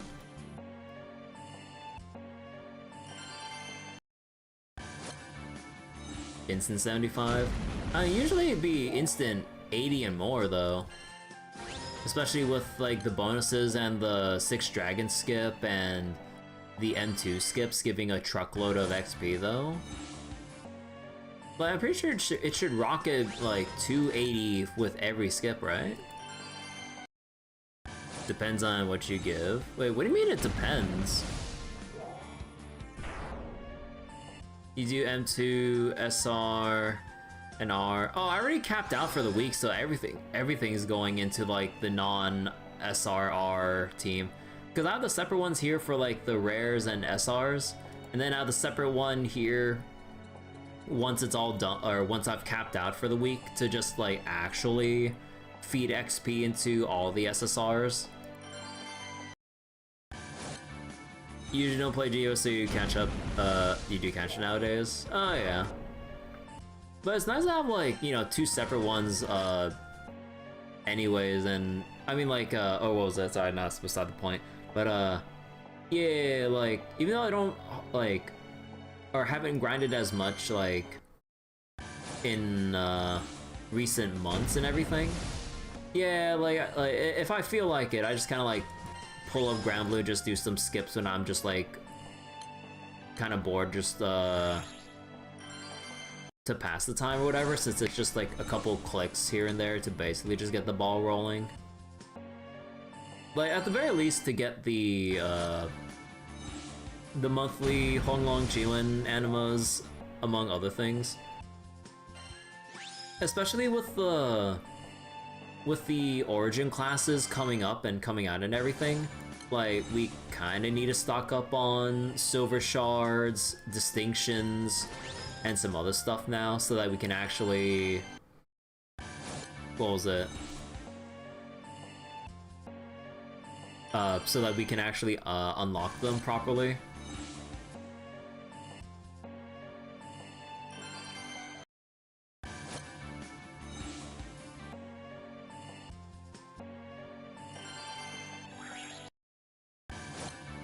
You know, maybe going through Sandbox and setting up, like, the defenders would probably get me through right away. Actually, wait, does Lyria... Oh, wait. I only just remembered. Does Lyria have the condition where she's a sub-ally the MC can't summon?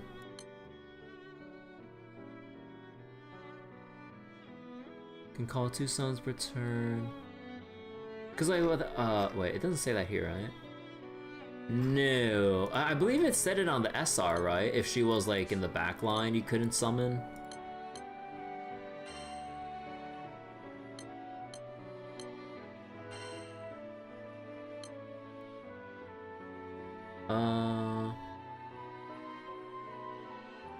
No? Or... Oh, I thought that was a thing. Oh, she has to be frontline? Okay, so I was remembering correctly then. If not, no summon. Oh, okay. So then that would kind of... Actually, yeah, no, that would complicate, like, trying to farm her out, like, on Sandbox, because I usually... Because I farm with my Dark team, and I call for Death to get rid of Nier so that I burst it down with Ereshkigal. So, ooh, yeah, okay, that's awkward. Yeah, that's kind of fucked up. They don't state it in the tooltips. Like, I get, like, lore-wise, but, like, yeah, it's kind of messed up they don't just explicitly state it for the player. Still, that needs it easy to burst, though. Yeah, I'm pretty sure, like, you know, there's probably other better setups for other elements, but I'm too lazy to make a new setup and just stick with my Erish burst comp. You don't use bubble in certain stages?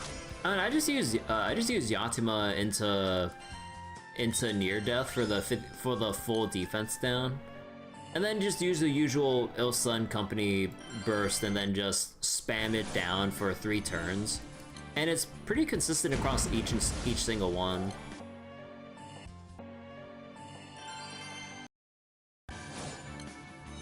Use Dark Erish. Don't need near death if you have bubs though. Yeah. But I think like either way, like the kills would probably just be like 3 turns each regardless though, right? I don't know. Oh no, I did get her level 80. Okay. So what do we want Lyria awakening wise? Oh yeah, what is her awakening if you...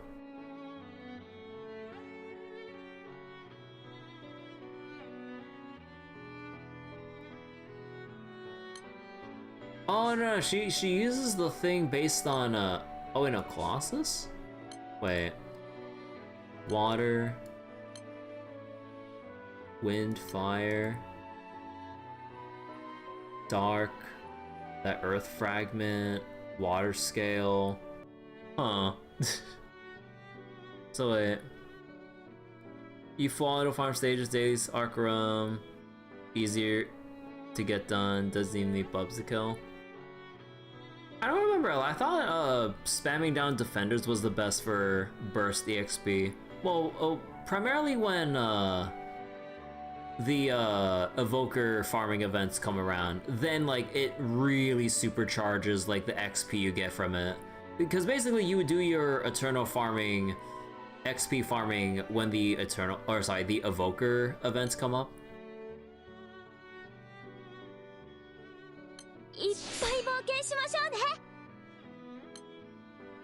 So she needs Lumi Credo Anima, Video Jewel. Ah, it's fine actually.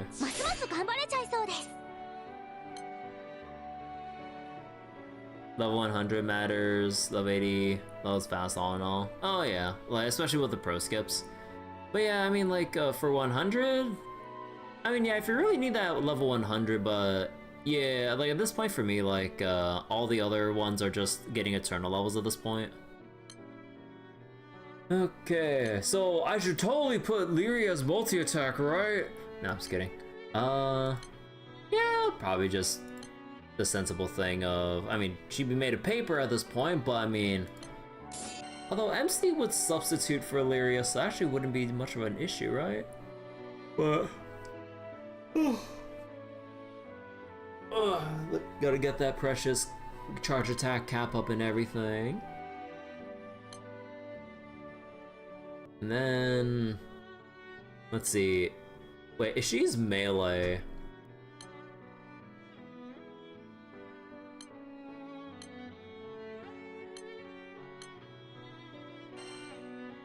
come on! What do you mean I don't have a single fucking thing that has special charge attack up?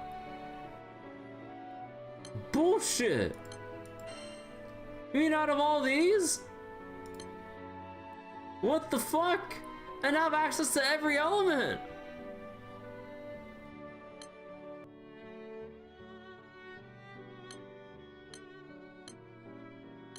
Oh, that's some bullshit.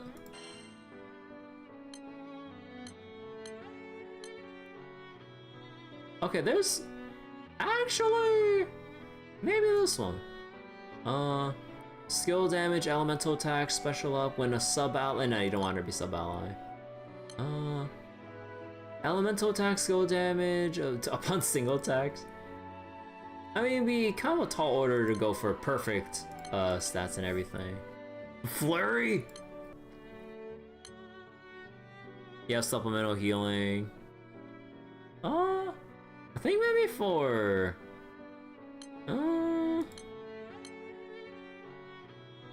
I mean, this one is maxed out. Actually, like, what would people use for this one? If, oh my god, okay, I have to look up the wiki for this shit, cause like they don't include the full descriptions. Look at this shit. At end of turn, if an equipper didn't attack, gain what? Like, come on, man. Okay, hold on, I need to pull up the Granblue wiki. Artifact. Group 3. At end of turn, if didn't attack, get random buffs. Attack, defense, skill specs, CA specs, multi-attack rate up. Ah.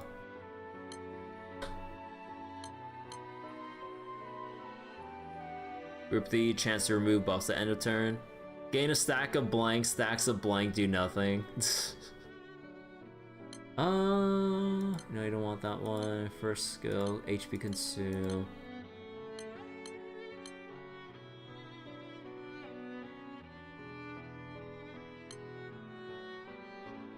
CA damage, healing.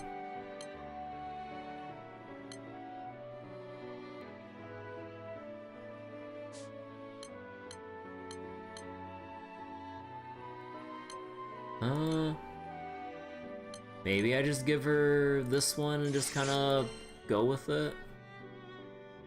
And yeah, I don't really have the fancy materials to really change out the skills or whatever. And you can only change out, or what was it?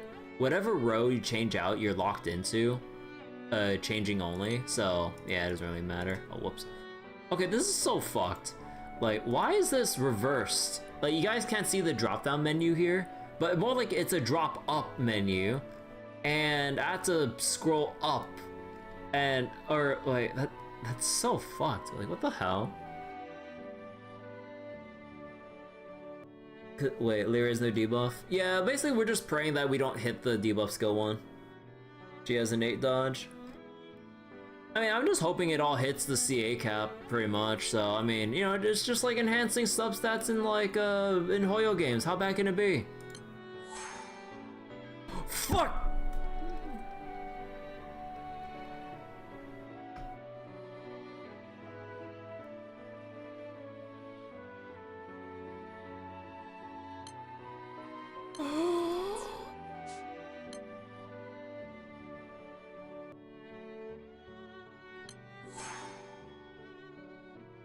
You piece of shit.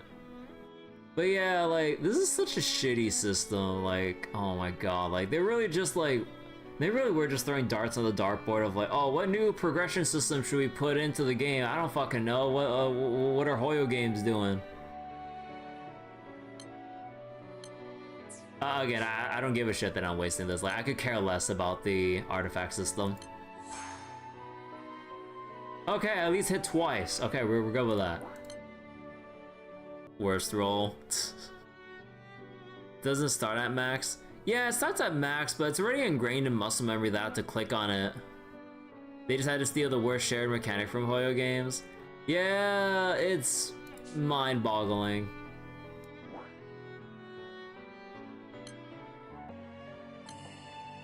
Okay, I don't know what I want to farm right now.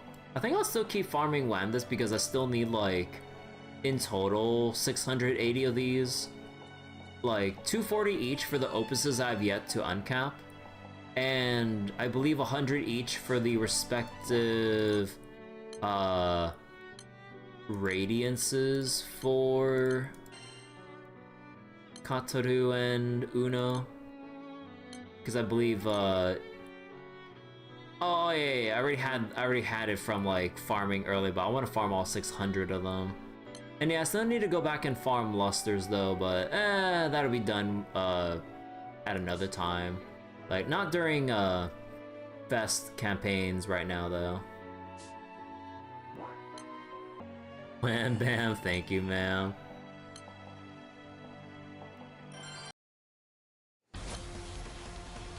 A lot of GBF content creators don't like the system anyways. Yeah.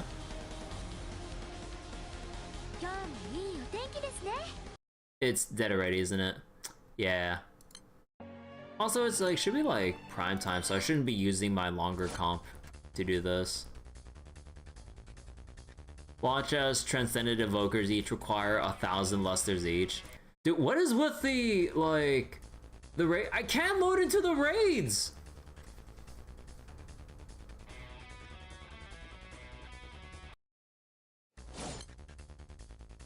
Hello?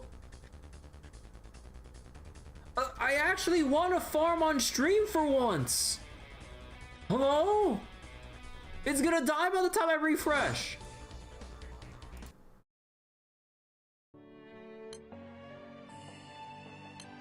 Excuse me?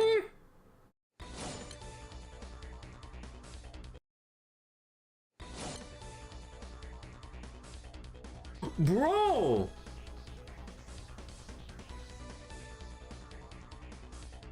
What's going on here?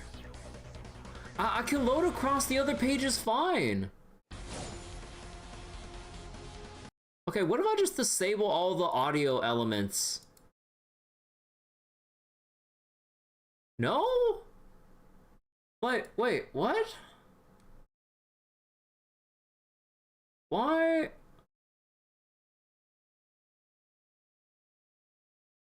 Why can't I even load into the raid? Bro, oh my god. Like, This shit is like, this shit is basically why, like,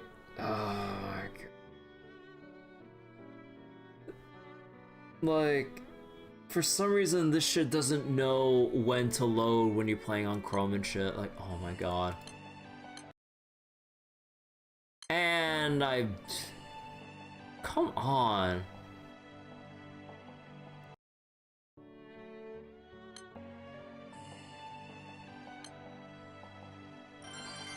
Yeah, the raid's already ended because I took my sweet ass time.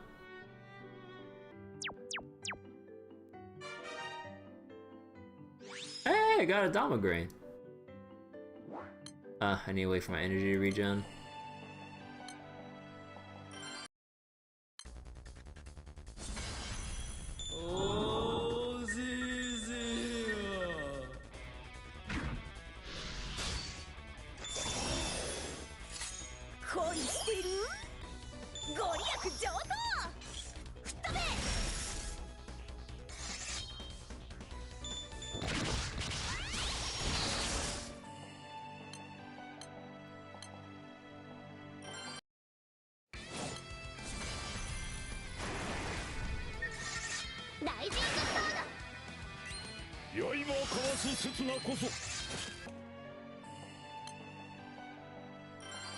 So why was that one particular raid so cursed for me to try to load in?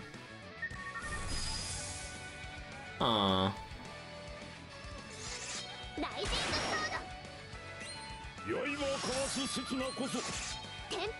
I still got some other M3 weapons I still want to farm, and animas as well. Guys, probably on the other side of the world. I don't think that's how that works, because everything is done on, like, side games and servers. It's not like, dude, that'd be some cursed ass shit if, like, Granblue was actual, like, peer-to-peer based on player rates and shit. That'd be so cursed. Like, hell no, I ain't dealing with that shit.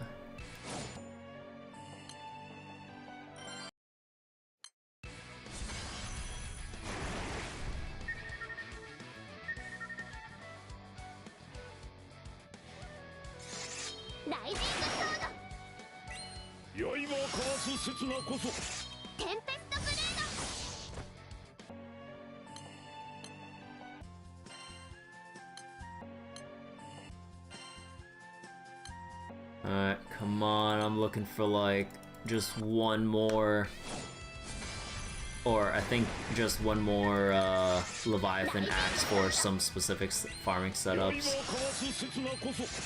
That was meant to be server congestion. No, it can't be server congestion because everyone else is farming just fine. It's just some like weird freak accident to my personal connection to that raid. Let me take stock of my weapons again.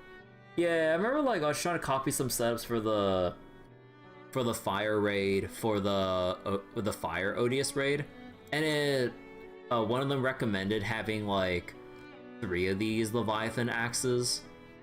Wait, wait, that's just Leviathan's head in the shape of the axe with a blade as like the little fin on top. I only just noticed that shit. You can see the mouth right here and the eye. Oh my god.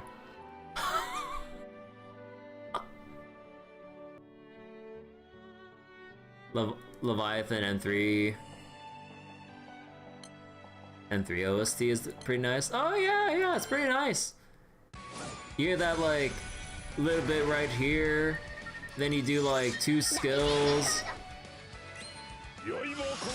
and then you attack, and then yep, that's the whole song right there. Yep, there's no more to it. which is a shame, like, unless like, you know, you're, I mean, even if you are to, let's say, full auto solo hosting it or something, like, because of how the music's structured in Granblue, it's always done by phases, so it's only when you get to a new phase in a fight that they play the next section of a song. It's not like one long clean like audio file, sadly.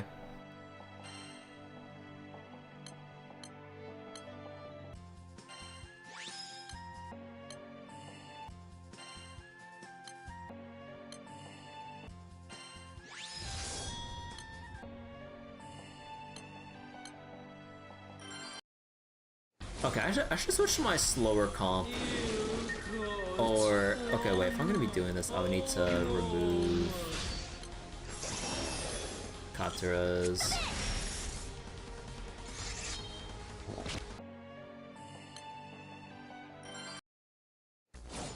Or not, wait, not Katara. God, what's wrong with me?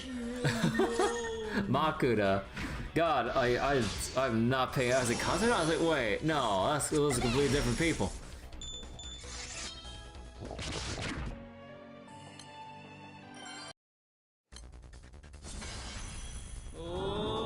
But I just think about how like the last parts of the names rhymed in my head, so then like I just got the names mixed up.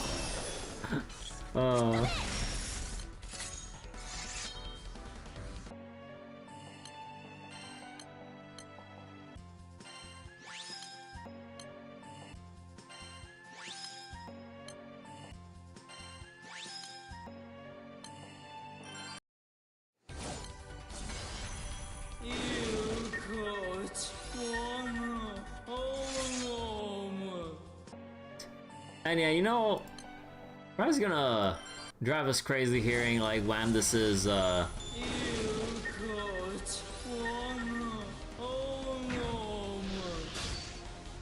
you know, I'll probably just mute the voice so I'm gonna be farming Wamdus.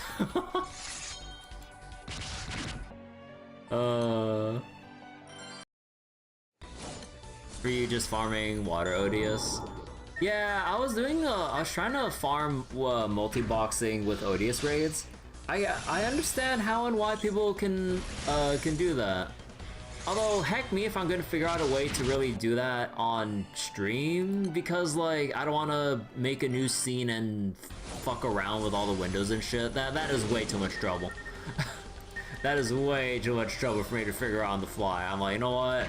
We'll just single tab Andy this.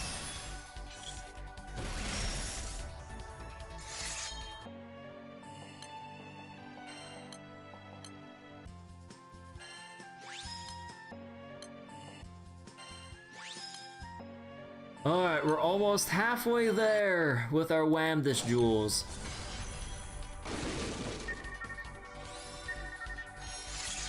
Yeah, I kind of figured that would happen.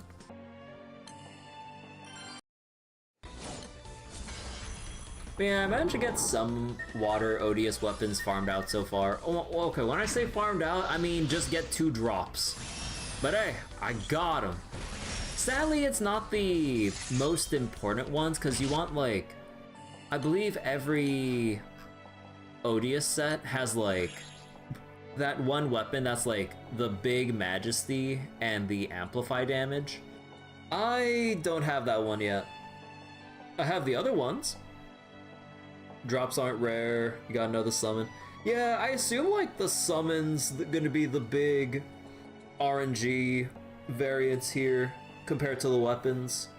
Because, like, assuming you can get the blue and conditional chest, hopefully, or at least contribute for it, then you should get weapons through enough persistence, but the summon, on the other hand, probably you're better off doing it via hosting, right? I imagine. But yeah, it's the whole usual grind loop of, like, trying to get your shit set up so that I can actually facilitate, like, the full auto hosting. I'm not saying full auto solo, but at least like full auto host so that like when I make the raid public, then like hopefully by the time I get back I can still salvage it, because there's like, I only hosted the fire one I think, and it kind of took a while for anyone to join, and my team was already dying if not dead from like one of my other burst comps. I'm like, oh yeah, I'm gonna need a proper full auto host, like, team comp for this.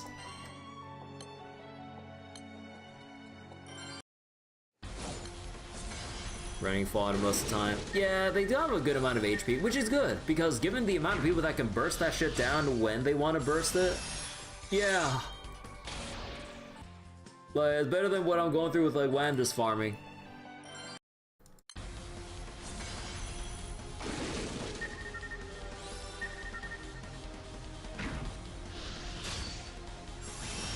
Also, also I learned from a friend of mine that like the stupid alien costume for Dancho here, apparently it's the fastest one when you're farming specifically with Glorybringer, because it changes the animation of Glorybringer's first skill, because like, you know how Glorybringer always raises up the sword to charge energy? The alien skin removes that animation to make it faster. I did not know that. Because you can't even change that with Jita's or Dancho's Granblue versus outfit.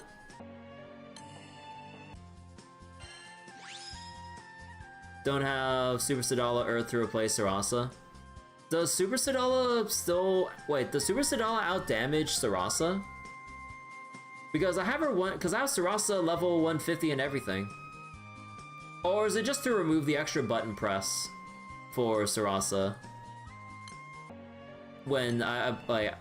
What was it? I kind of forget. Like, the Sadala, can you just use her just straight up without using any buttons? Oh no, I'm still on Eternals here. General. Okay, there's a lot go up buff, but amplify. What goes that? No, but you have to use a thing. Attack twice each turn. And yeah, I mean a buff skill would also be. Would it? In longer range, she does more. Huh.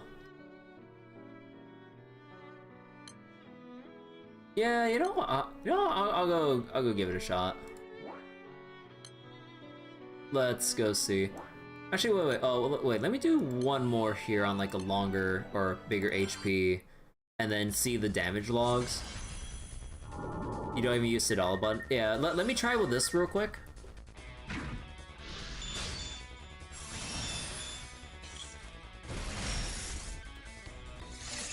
Okay, and then switch with Sadala.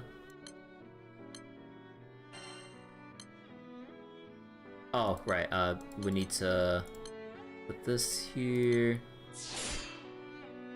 Normal attack up, or cap up. Triple attack based on number of that. Nah, you're fine. And all that.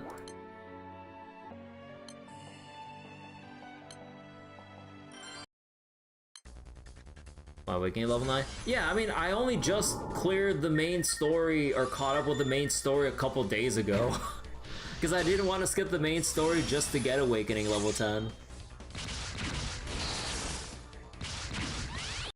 Okay, that does not look like enough damage.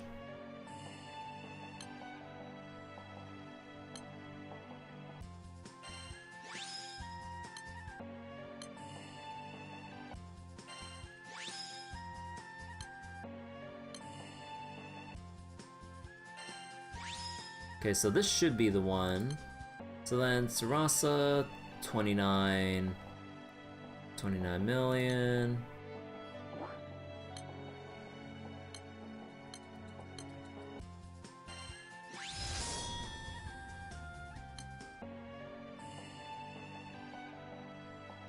That...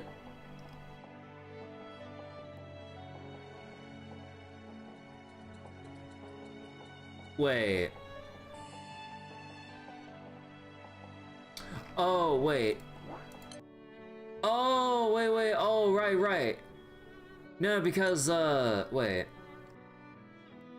Yeah, double strike to Saber Katana, and isn't Sadala just axe melee? Yeah. Right, because Sarasa has dual proficiency and shares Saber, which is the entire reason why I added her in with, like, all the burst and everything.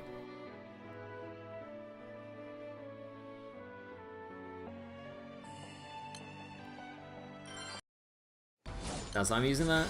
Oh, yeah.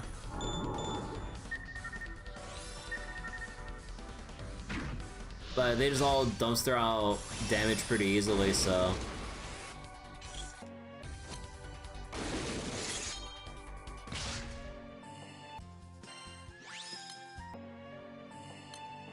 I wish I can play some other music right now, aside from the royalty-free shit that I have.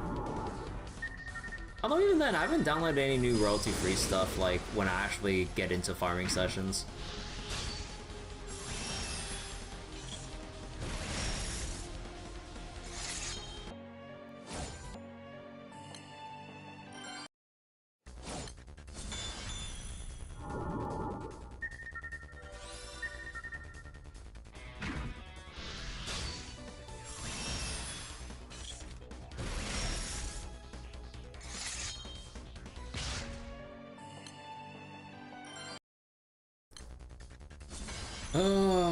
Although I really should farm out the Bubs and Belial raids so I can actually get my Opus uncapped though.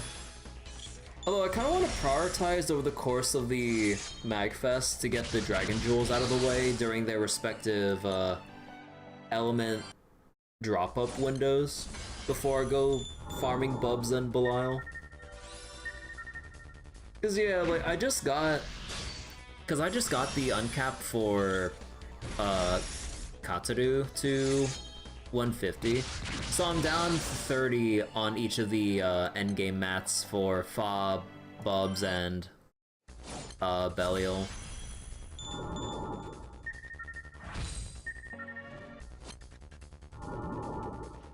I mean, like, they're relatively easy to farm. It's just like I still come across, like, at whatever times of day, during prime time or not, like, those dry spells when no Bubs, Fa, or Belial raids show up. Like, across each tab at the time, and I'm just like, oh, come on! Like, let me farm them, please! I need, like, if I want to get the rest of my opuses and shit uncapped and have spares on the side when I need to change it depending on the guild war. Like, I need 540 for all the remaining Dark Opuses I got, and then not even counting in the extra sets of 30 I need for the remaining Eternal, like, 150s I need to do.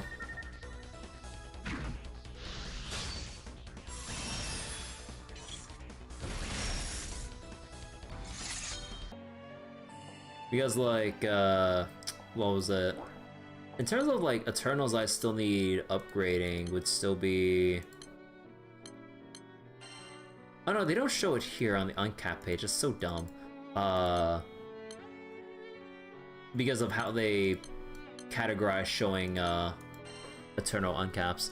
Yeah, so I still need, like, even counting the ones that aren't, fully leveled up stage 4 yet. Yeah, that means I would need 120... of each Fa, Belial, Bubs for Uno, Esser, 5th, and then Siete. And then adding to the grand total of all the Dark Opuses I've yet to uncap to even stage 2. Because although I know, like, the biggest thing is stage 3, but I need to do Fa 0, but before I do Fa 0, I need to do my Hexachromatic. And then even before that, I should really get my Super Bahamut stuff sorted out, even though Super Bahamut is pretty easy at this point, all things considered. But I've just haven't gotten off my lazy ass to do that, I'm sorry.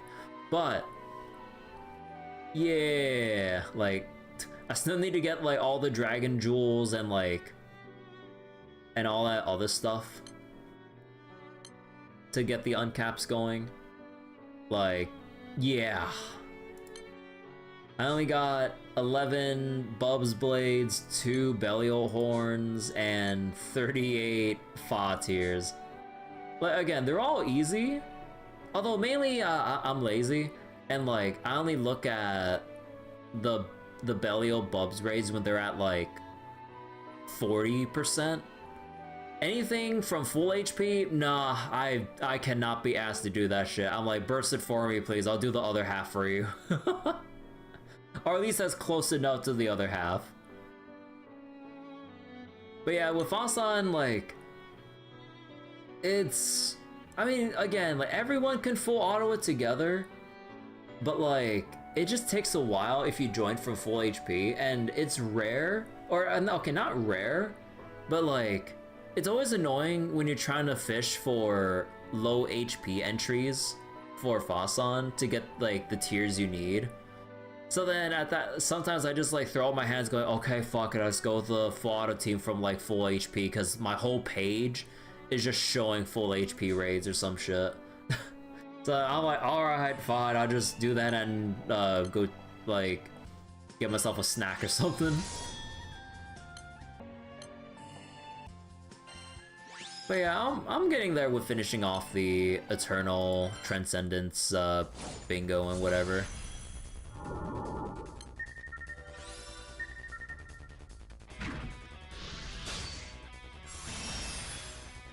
But yeah, I'm not sure what the order is for like the Elemental drop-up rotations. But yeah, like, I still need to work on, okay, I have enough of fire. I need enough... I still need 300 some more water. And I need to farm out 600 EWR jewels. Like, it really annoys me, even though I understand, like, that the solo raids, or the solo fights, don't drop any dragon jewels at all. Because, like, they're limited drops as well. But then I guess, like, eventually, with enough pro skips, if they did drop the jewels, the raids would dry up, like, super fast, though.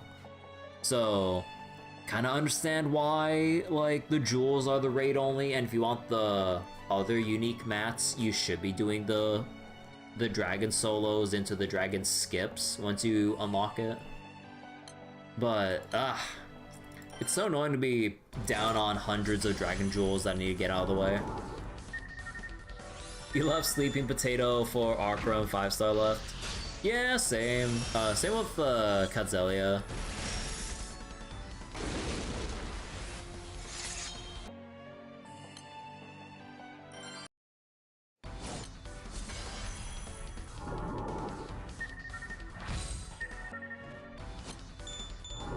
You just got Katzelia 5-star today? Yo, congrats. Oh god. I'll get around to the finishing off the Evoker shit later. Actually, oh, you know what? I'm curious right now. I do have the mats, right? I just haven't gotten around to full committing. Oh. Right.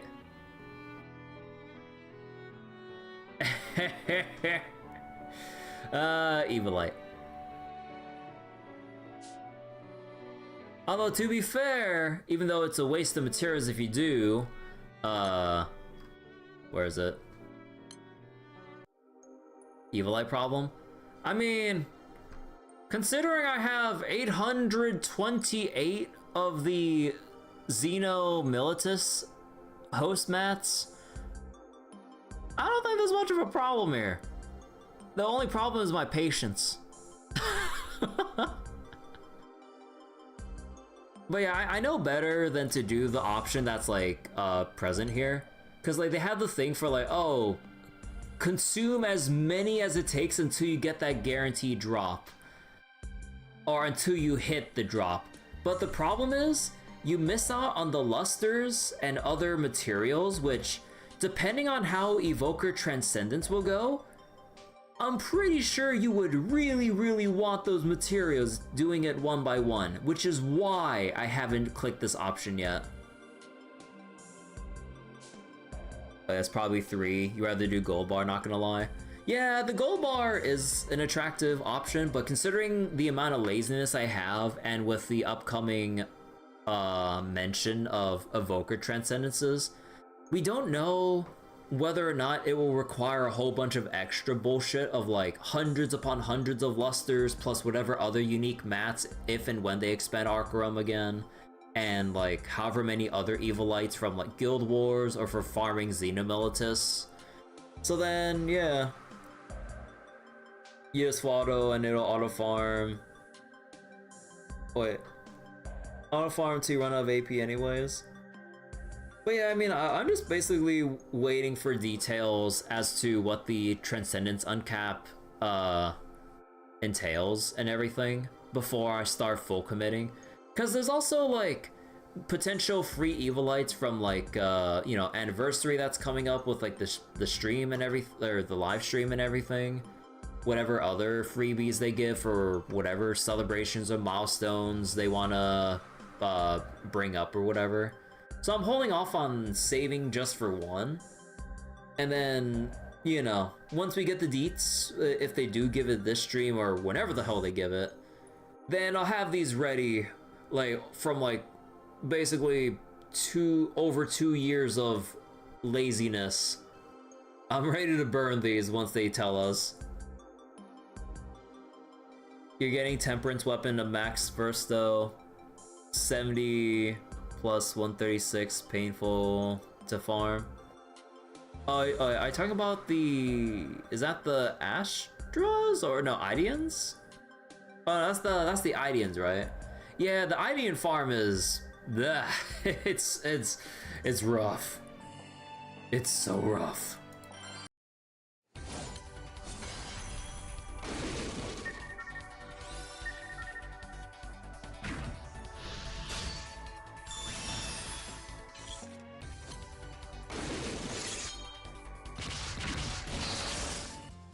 Have I maxed out all the world weapons already?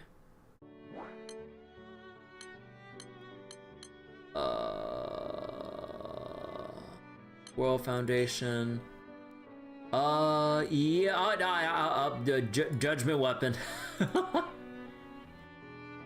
All but the Judgment Weapon, but I can uncap it right here, right now.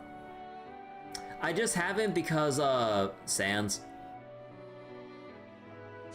Although technically, if I get all the Evokers 5-star, that I believe you get the trophy to get a free set of 3 sand, right? So it's basically refund at this point. I'm slightly ahead, then slightly heavy in farming state then. Oh yeah, I just held off on this like the entire time. Because like, once I saw the dwindling amount of sand I have, I'm like, cause like, when I got to this point, I only had like 6, I think. So then I'm like, you know what? I'll wait. And I've passively built up over the previous events like leading up to now. I have so much New World Quartz. Yeah, I'm waiting for Sandbox too. But yeah, also, yeah, that also brings up the thing about like, we don't know, because like, I decided to, for the past Guild Wars, when I heard about the murmurs about the Evoker Transcendence, they're probably going to require a shit ton of these. So I'm like, you know what? I know what they're going to ask. I'm getting ready. Like, you can't fool me, side games. Like, you're not just going to forget about these materials. You're going to make us want, like, even more hundreds of these.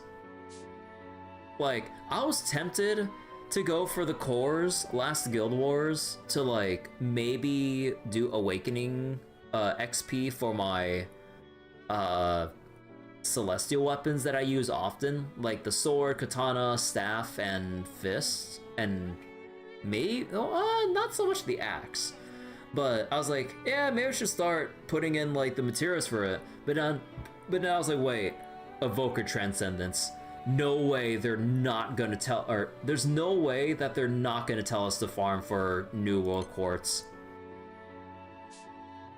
Don't awaken, do the uncapped to 200. But like, I think like for the most part from the example grids I've seen, people just kind of go with the usual, like, unless you got some niche ass setup, then okay, like, have one celestial of every awakening, like, oh god, that's cursed as hell. And you know what? Oh shit, you know, I just realized that means we shouldn't be reducing, oh shit. Because there are celestial weapons that I've farmed out, or that I've bought out from the shop and stuff, and then subsequent ones I've ended up reducing for cores before the awakening system. Oh, right. So you probably want to save every... Oh, that's so fucked. Oh, that's so fucked. Like, assuming you want to, like, go off the deep end and, like, have one awakening per celestial weapon. Heaven forbid you somehow get the drops. But... waiting for them to replenish the weapons. Yeah, they better replenish the weapons at that point then. Because, like, people would either buy them out and reduce everything else, thinking, like, there'd be nothing else to the Celestial weapon category. But now that with Awakenings, now there's the, like, retroactive pain creeping up, going like, oh, why did I do that? Or, sorry, the regret, I mean. The regret in our minds going, oh, why did I reduce all that? Like, I didn't know, man. So, yeah, it's terrible for player psychology and everything. So then it's just like, yeah, they, at that point, just make them, like, either restock it or make it infinite or something.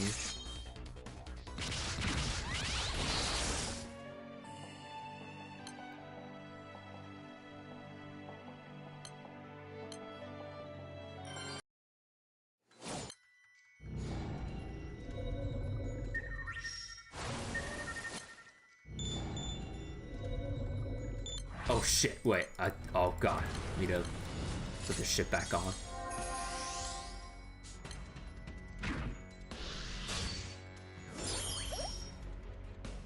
That brings it up to 10, right? Yeah, it does. Oh wait, no, I left this off, right? No.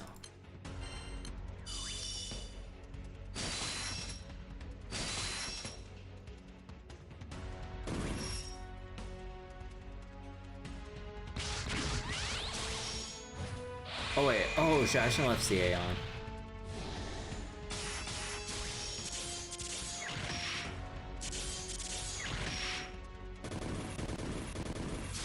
I forget, how many honors do you want with the Odious raid?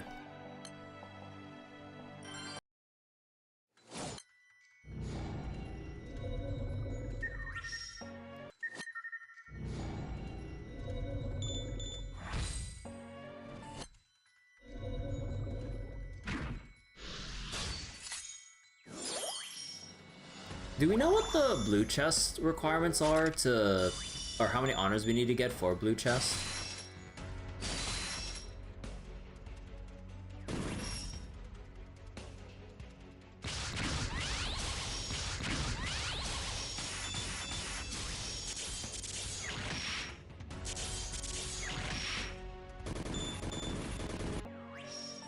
.8 to 2.2. Wow, shit, so that means I needed to take a second turn this whole time.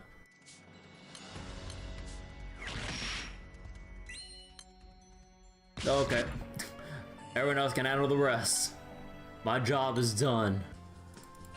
But you didn't do anything.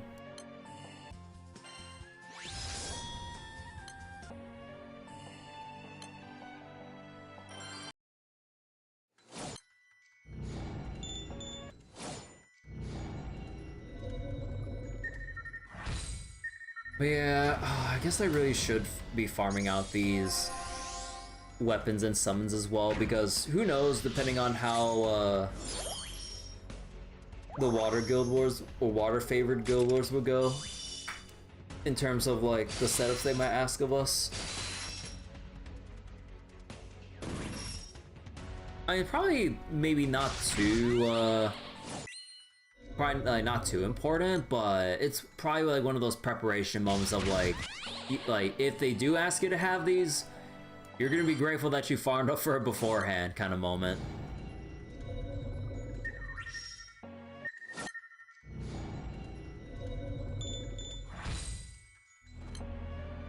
No, I'm just hitting like all the fucking there.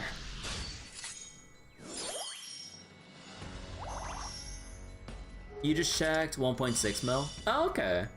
Then, probably should be satisfied with just like the, well, actually, wait, maybe I could just like leave in this in full auto. No, that doesn't contribute as much. I would still need to take a turn too.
Man, where are my summons? Oh god, I just realized how cold it's getting right now.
Alright. I'm locked right now. Alright, anytime. Soon.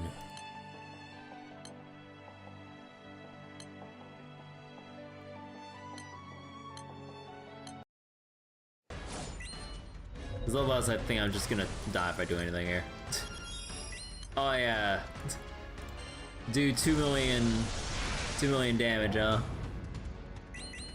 I think even if I do an Ogi here, that wouldn't do shit.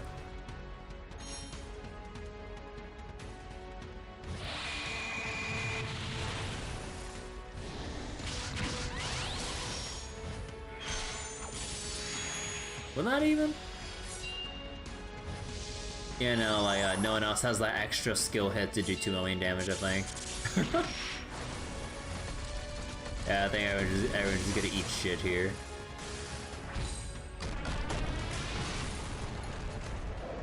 Oh no, that actually did it. Oh shit. Bandai just announced SAO product.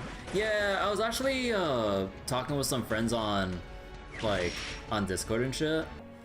And like he was coping so hard. I mean, you know, I was hoping for the best for him too, for a new Tales announcement. And then they just go into SAO project to nobody's surprise. I'm just like, bro, I'm not even that invested into the Tales series, and I couldn't care less about like Sword Art in general. And I was like, I felt so sorry for him. Like, we all knew it was coming, but like, everyone just had their fingers crossed, hoping for something genuinely a surprise. It's like, please, anything but Sword Art, anything but Sword Art. And then they showed Sword Art. And then it's just like, okay. Haven't gotten an SAO game since Fatal Bullet, or whatever it's called. I don't really care about SAO in general. I remember I was like into it like when the anime like first came out, and like the whole, what was it? It was like the big catalyst, at least like, you know, over here in the West or whatever, for like the whole idea of like isekai shit. But yeah, after like watching it and then looking back at or reflecting back on it, we're like, man, this shit ass. Like, I was swept along for the ride at first, but then yeah, when I look back at it, I'm like, man, yeah, this is ass. Minecraft game was fun though. I mean, I don't remember.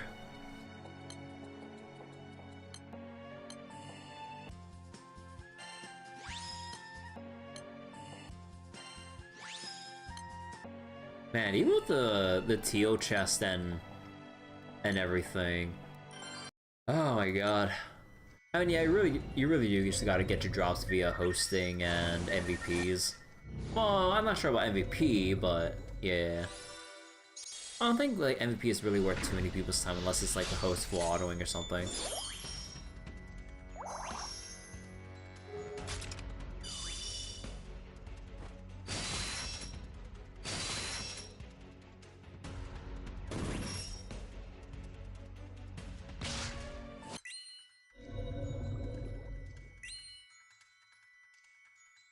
You're greedy for 2 more summons? For... Wait, for 2 more summons?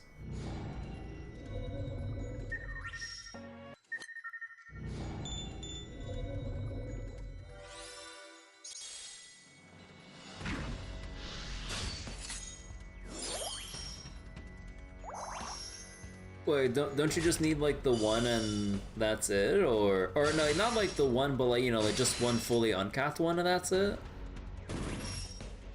Or is this for some like sub-aura shit? Because like, I haven't looked up what the ODS summon even does. Because I know it boosts the ODS modifier, but that's like to the extent of my knowledge of it.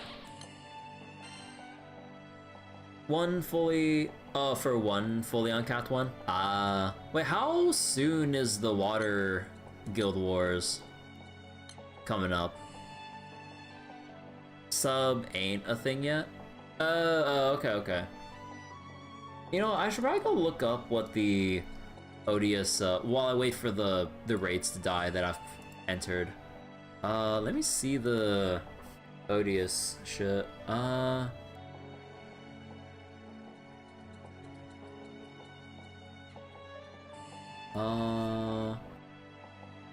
It can go up to 4 stars.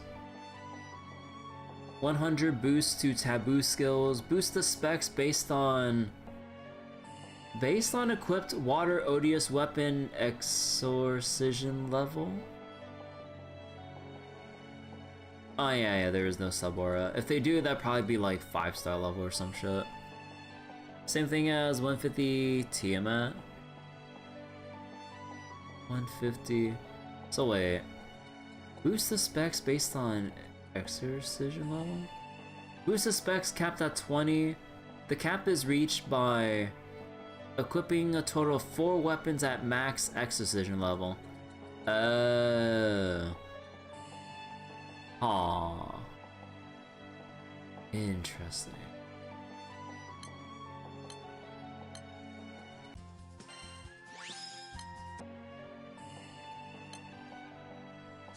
You know what? Should I go see if I can get into a raid that's like at 1/3 HP instead?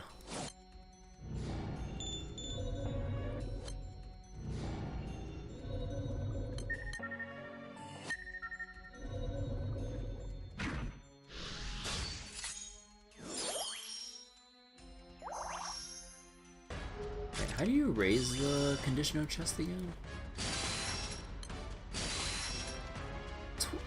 Taking skill damage 20 or more times in 1 turn.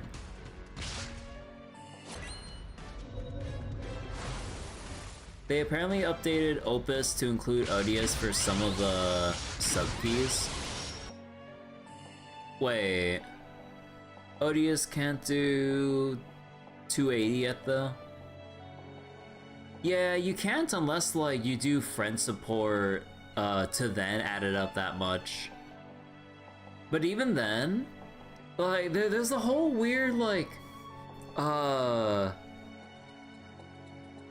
adoption aspect of changing over supports, because, like, at this point, you have Magna, Primal, and then, rarely, like, your respective Lucifer or Bahamut in whatever columns, but I believe now, or already, right, for a while, our miscellaneous tab can have 4, so then that'd be Honglong, Qilin, Lucifer, Bahamut, maybe Kaguya, or you know, if you want to swap out whatever, depending on farming needs or whatever, or even sometimes people swap out a water slot in lieu of like Magna or Primal to put in Kaguya or some shit. So then it's like, where do we fit in ODS then? Unless like they plan to expand support summons to 3 slots for the other columns. So then, or other elements. So then, yeah, you'd have to be solo. Oh, no. We don't. There's no Exalto-esque thing for ODS weapons because I was mistaking the Amplify for Exalto. It's like, so yeah, no. You would need somebody on support to provide the extra summon for a brand new weapon category that isn't probably widely adopted as of yet. So I'm like, wait, there's a bit of an issue here. Yeah, it's too new. And also it's like really late in progression, unless you have people skip for it, which they kind of do have the part 1 skip button to then get through the new arc to then unlock the Odious raid. But even then, like, new players wouldn't be able to do that. And I mean, it's not really targeted for new players at that point for the Odious raids. Only reason Magna's off easy Majesty for? Yeah, unboosted. Yeah, it's unboosted, because like, it's boosted within the raids themselves to further sell it more, essentially. But yeah, I'm not sure about how Odious weapons are in, or outside of the Odious raids themselves.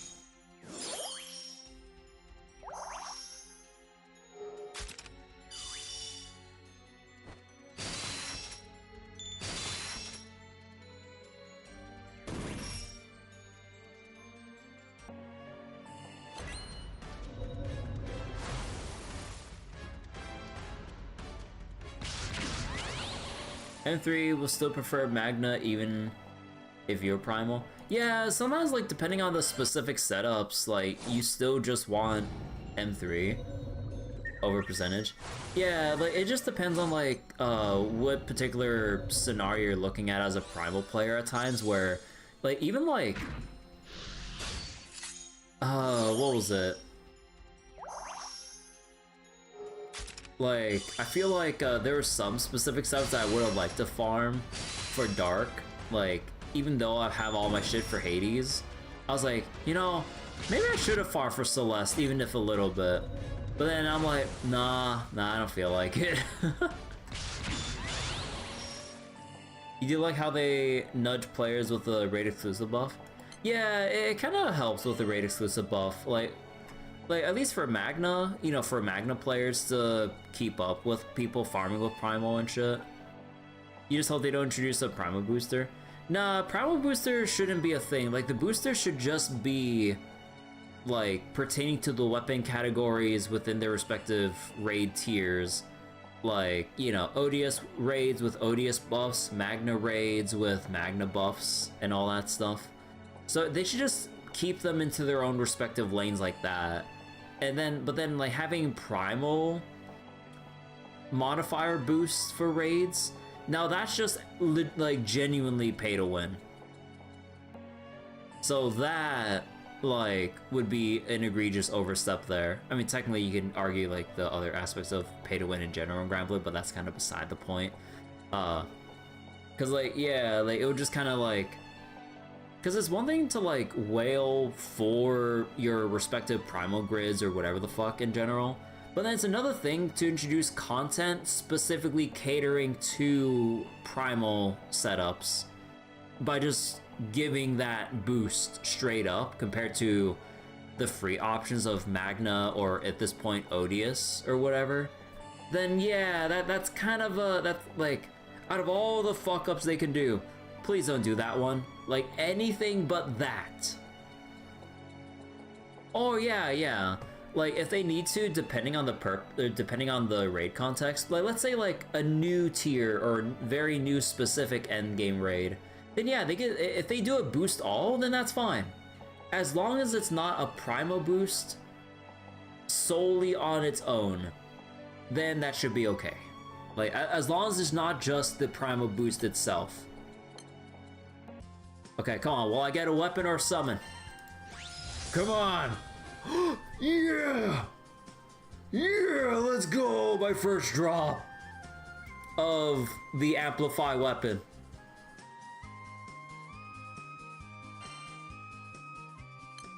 And holy shit, it cuts 22% of HP? I guess I have to find a different one then. Fuck me, dude. I mean, I know that you can inherit just like AX, like it's basically inverse AX and stuff like that, but it really annoys the shit out of me, like just seeing the fact that there's a drawback in general. So then, I need to like, I mean, the idea is that you enhance and minimize the penalty and then make sure you have spread out you diversify the penalties so that you don't absolutely cripple your HP, attack, debuff success rate, multi-attack. Because like multi-attack you don't want at all. But like other ones wouldn't feel too bad if it's just a tiny bit. Like you have one, maybe two weapons with minus attack, and then like one weapon with like minus charge attack damage in a team composition that doesn't do charge attacks. Then okay, sure. But yeah, it's more of a farming headache than it is. Cause like the way I see it, like with the regular AX skills, it's just like, oh, it's just there. Then fine, like I don't have what I exactly need, but I have the weapon itself, so I was like, okay, fine. But now you specifically need to search for like, okay, I need to make sure I don't stack up the penalties that will cripple my team comps in general. But then it's just like, it's like the extra layer of fucking RNG to keep people farming or whatever. This shit ass. You went for debuff success down, damage per turn, 1 up down, or wait, 1 HP down. Odious easier than Revan, contributes to alchemy. Yeah, it is like easier than Revan's. And speaking of, I need to farm my Revan's raids. Holy shit, like, oh my god, I need to farm Diaspora. I mean, I have the grids now, probably, but oh, I completely forgot about that. Ooh.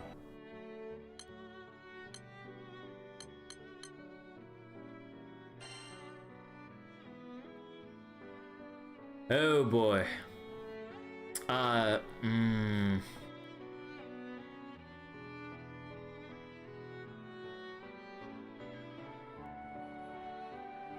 It's a little bit of an issue here. You left with Cosmos, Mugen, Diaspora for Mark II. I haven't even made a single Mark II, at least to my knowledge. Did I? I don't think I did. Let me organize this by element. Nope. Oh no, I did.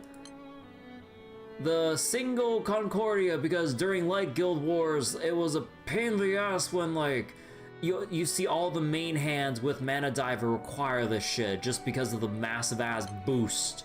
And even then, sometimes some of them ask for like, oh yeah, you have one that's attack, but also one that's defense for number 250 or 200 or some shit. I'm like, oh heck me, I don't have that.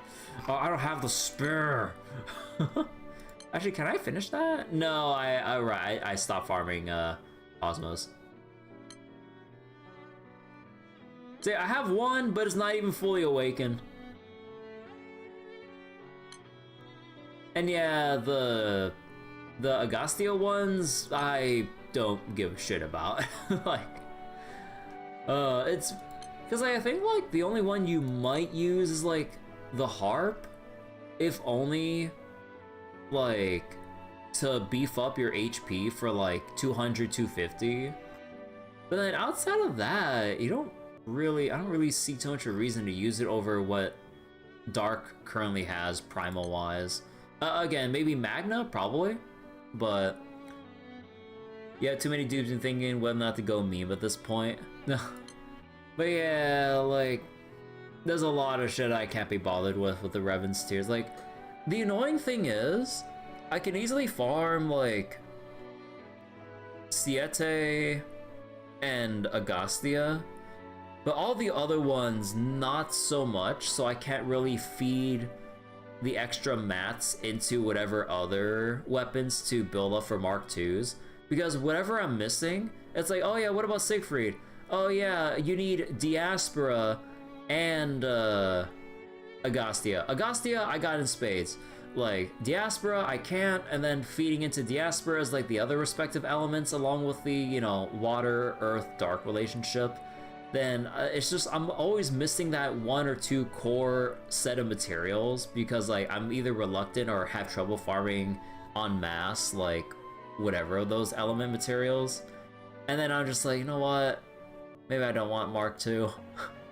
I mean, again, I could probably do it now, but like now I just need to actually get around to it, and I'm just like, bleh.